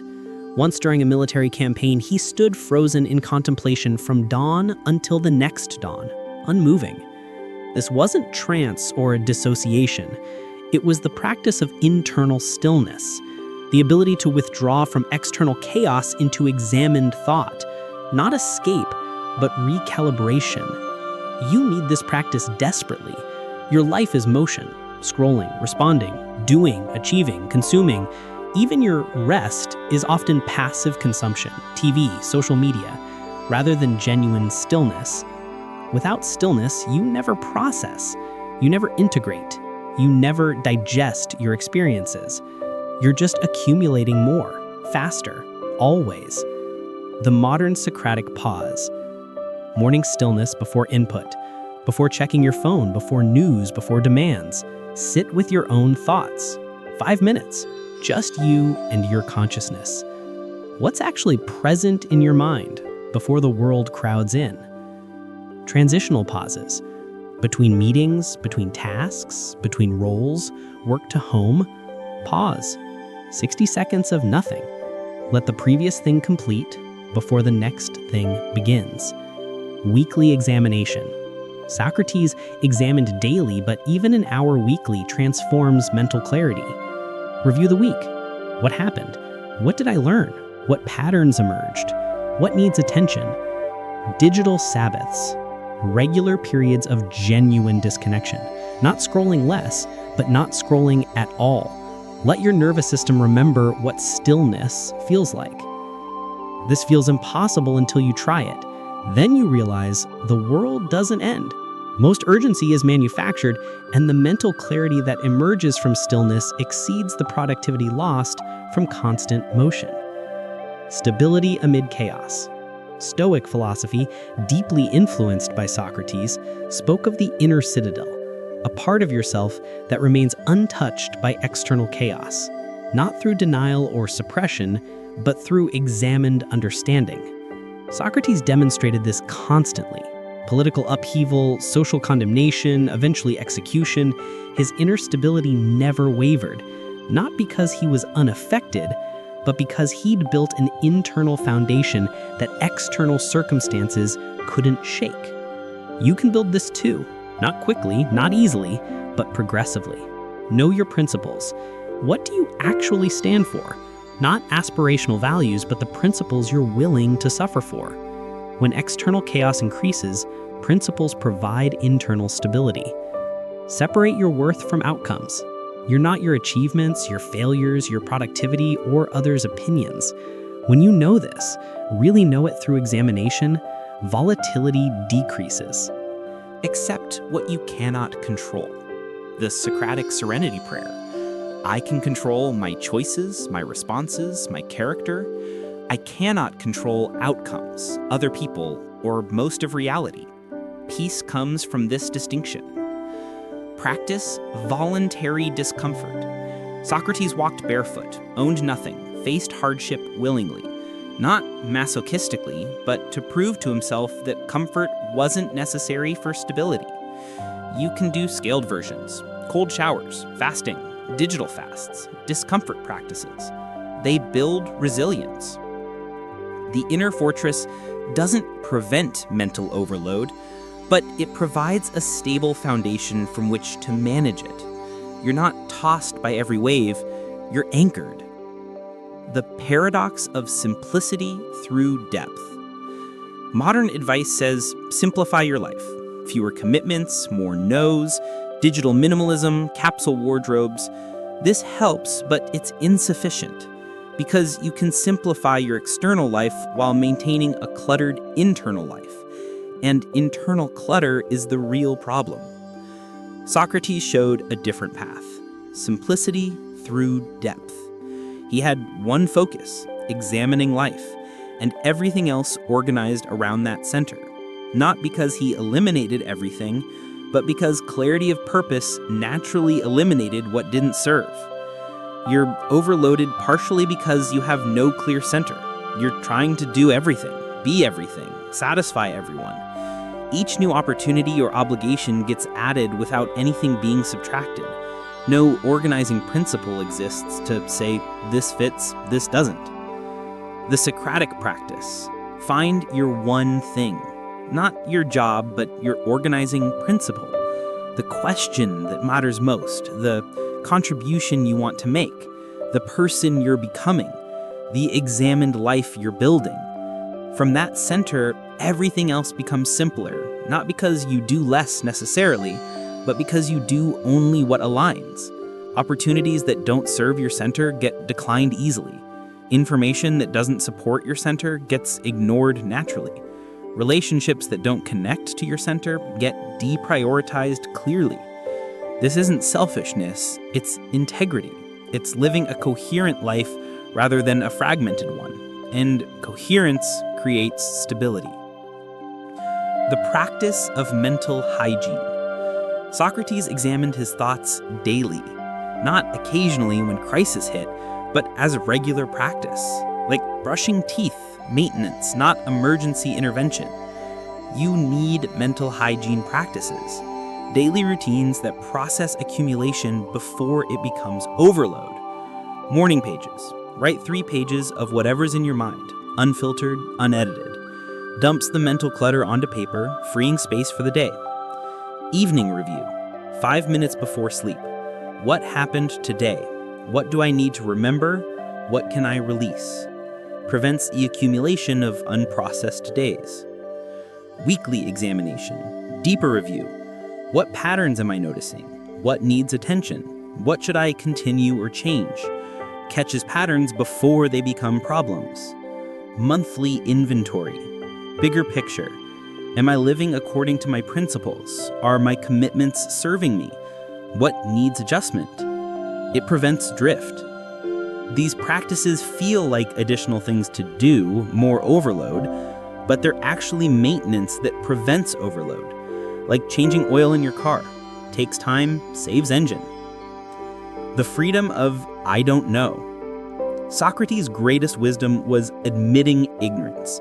This wasn't humility performance, it was liberation from the exhausting burden of knowing everything. You're mentally overloaded partially because you think you need to have opinions on everything, answers for everything, understanding of everything. Every news story, every debate, every question requires your take. This is exhausting and unnecessary. The Socratic practice, I don't know, becomes your most powerful phrase. Someone asks your opinion on a complex issue you haven't examined. I don't know enough to have an informed opinion. Your mind generates worry about a future you can't predict. I don't know what will happen, and worrying won't change it. You face a decision without sufficient information. I don't know yet, and that's okay.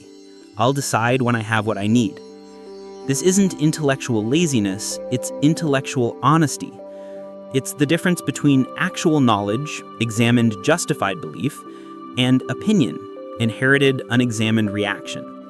You free enormous mental space by not maintaining positions on everything, by admitting ignorance where it exists, by saying, I don't know, and being comfortable with that.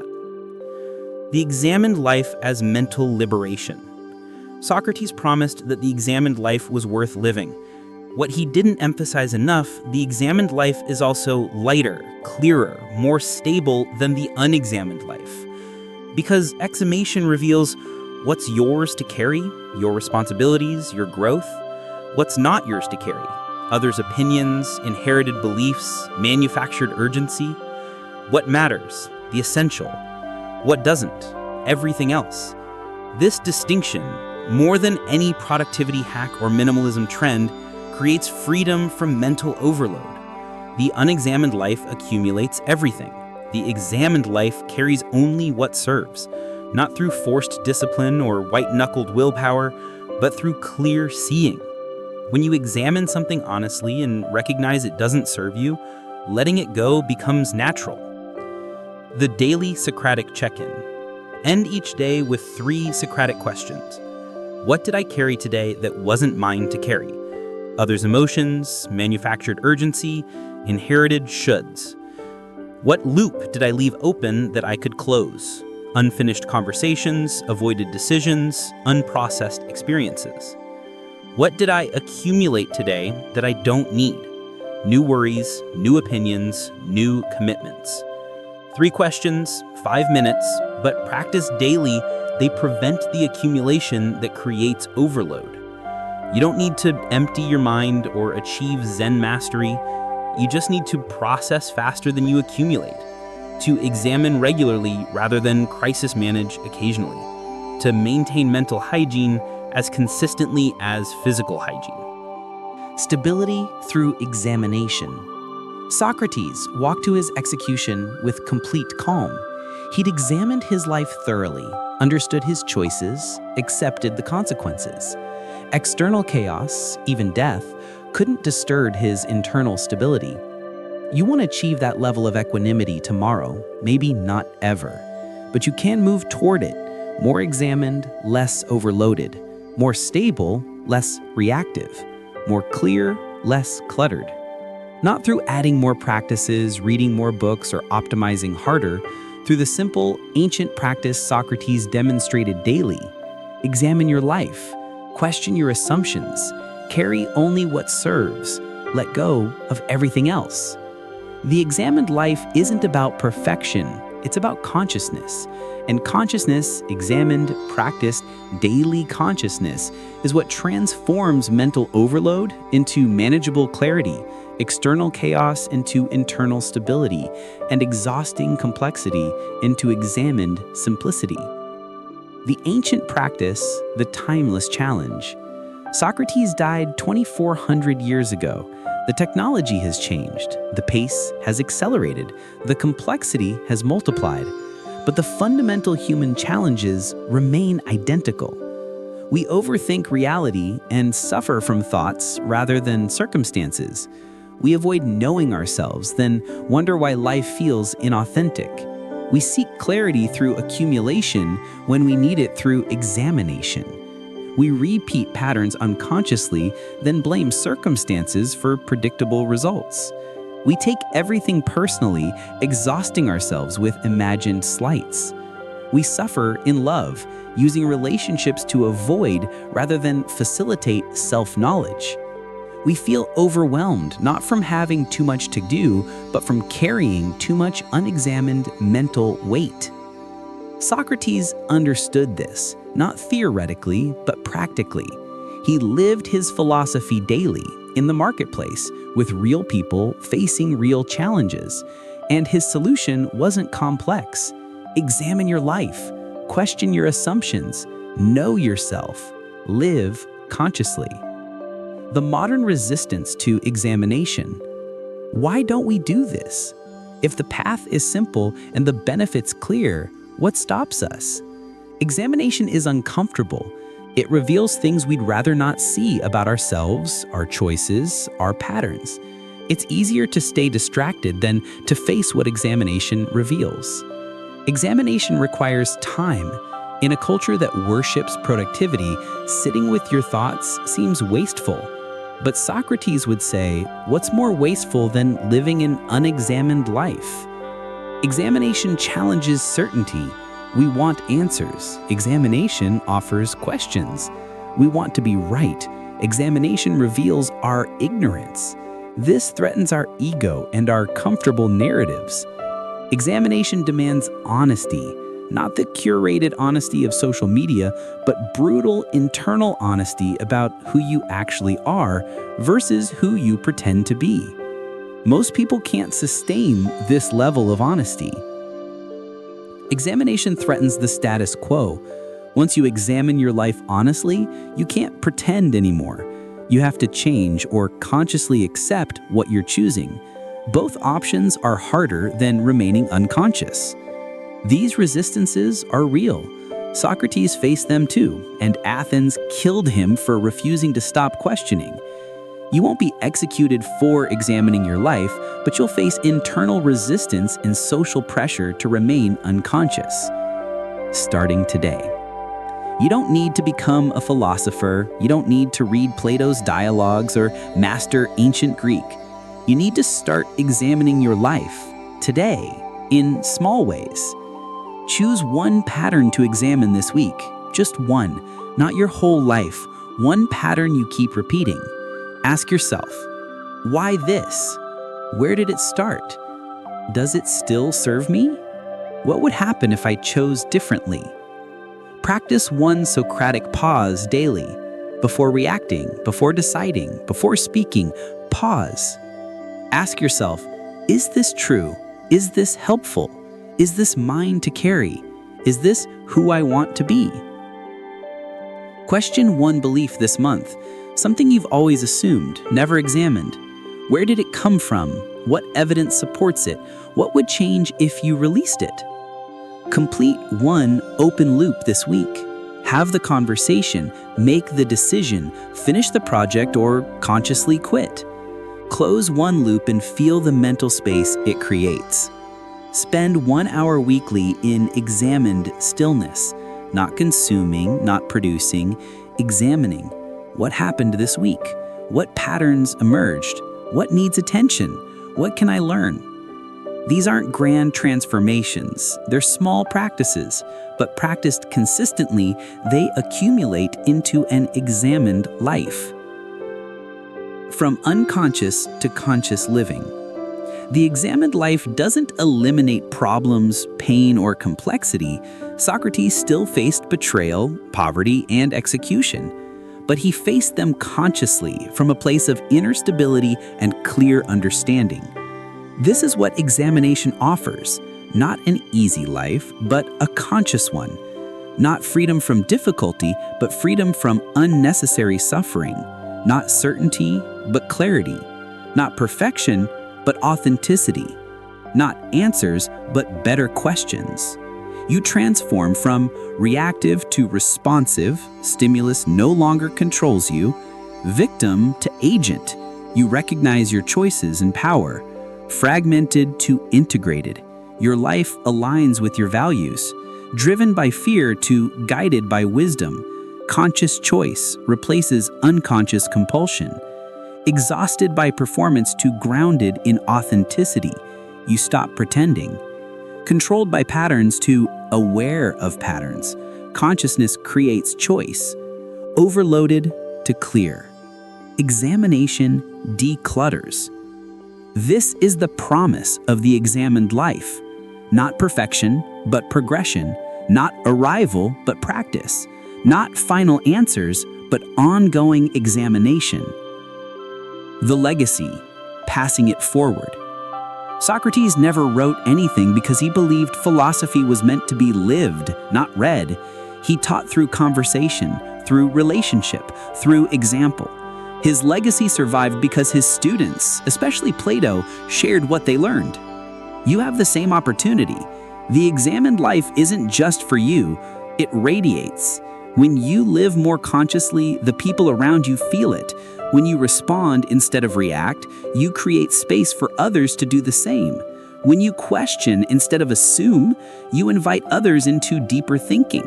When you live with integrity, you give others permission to do likewise.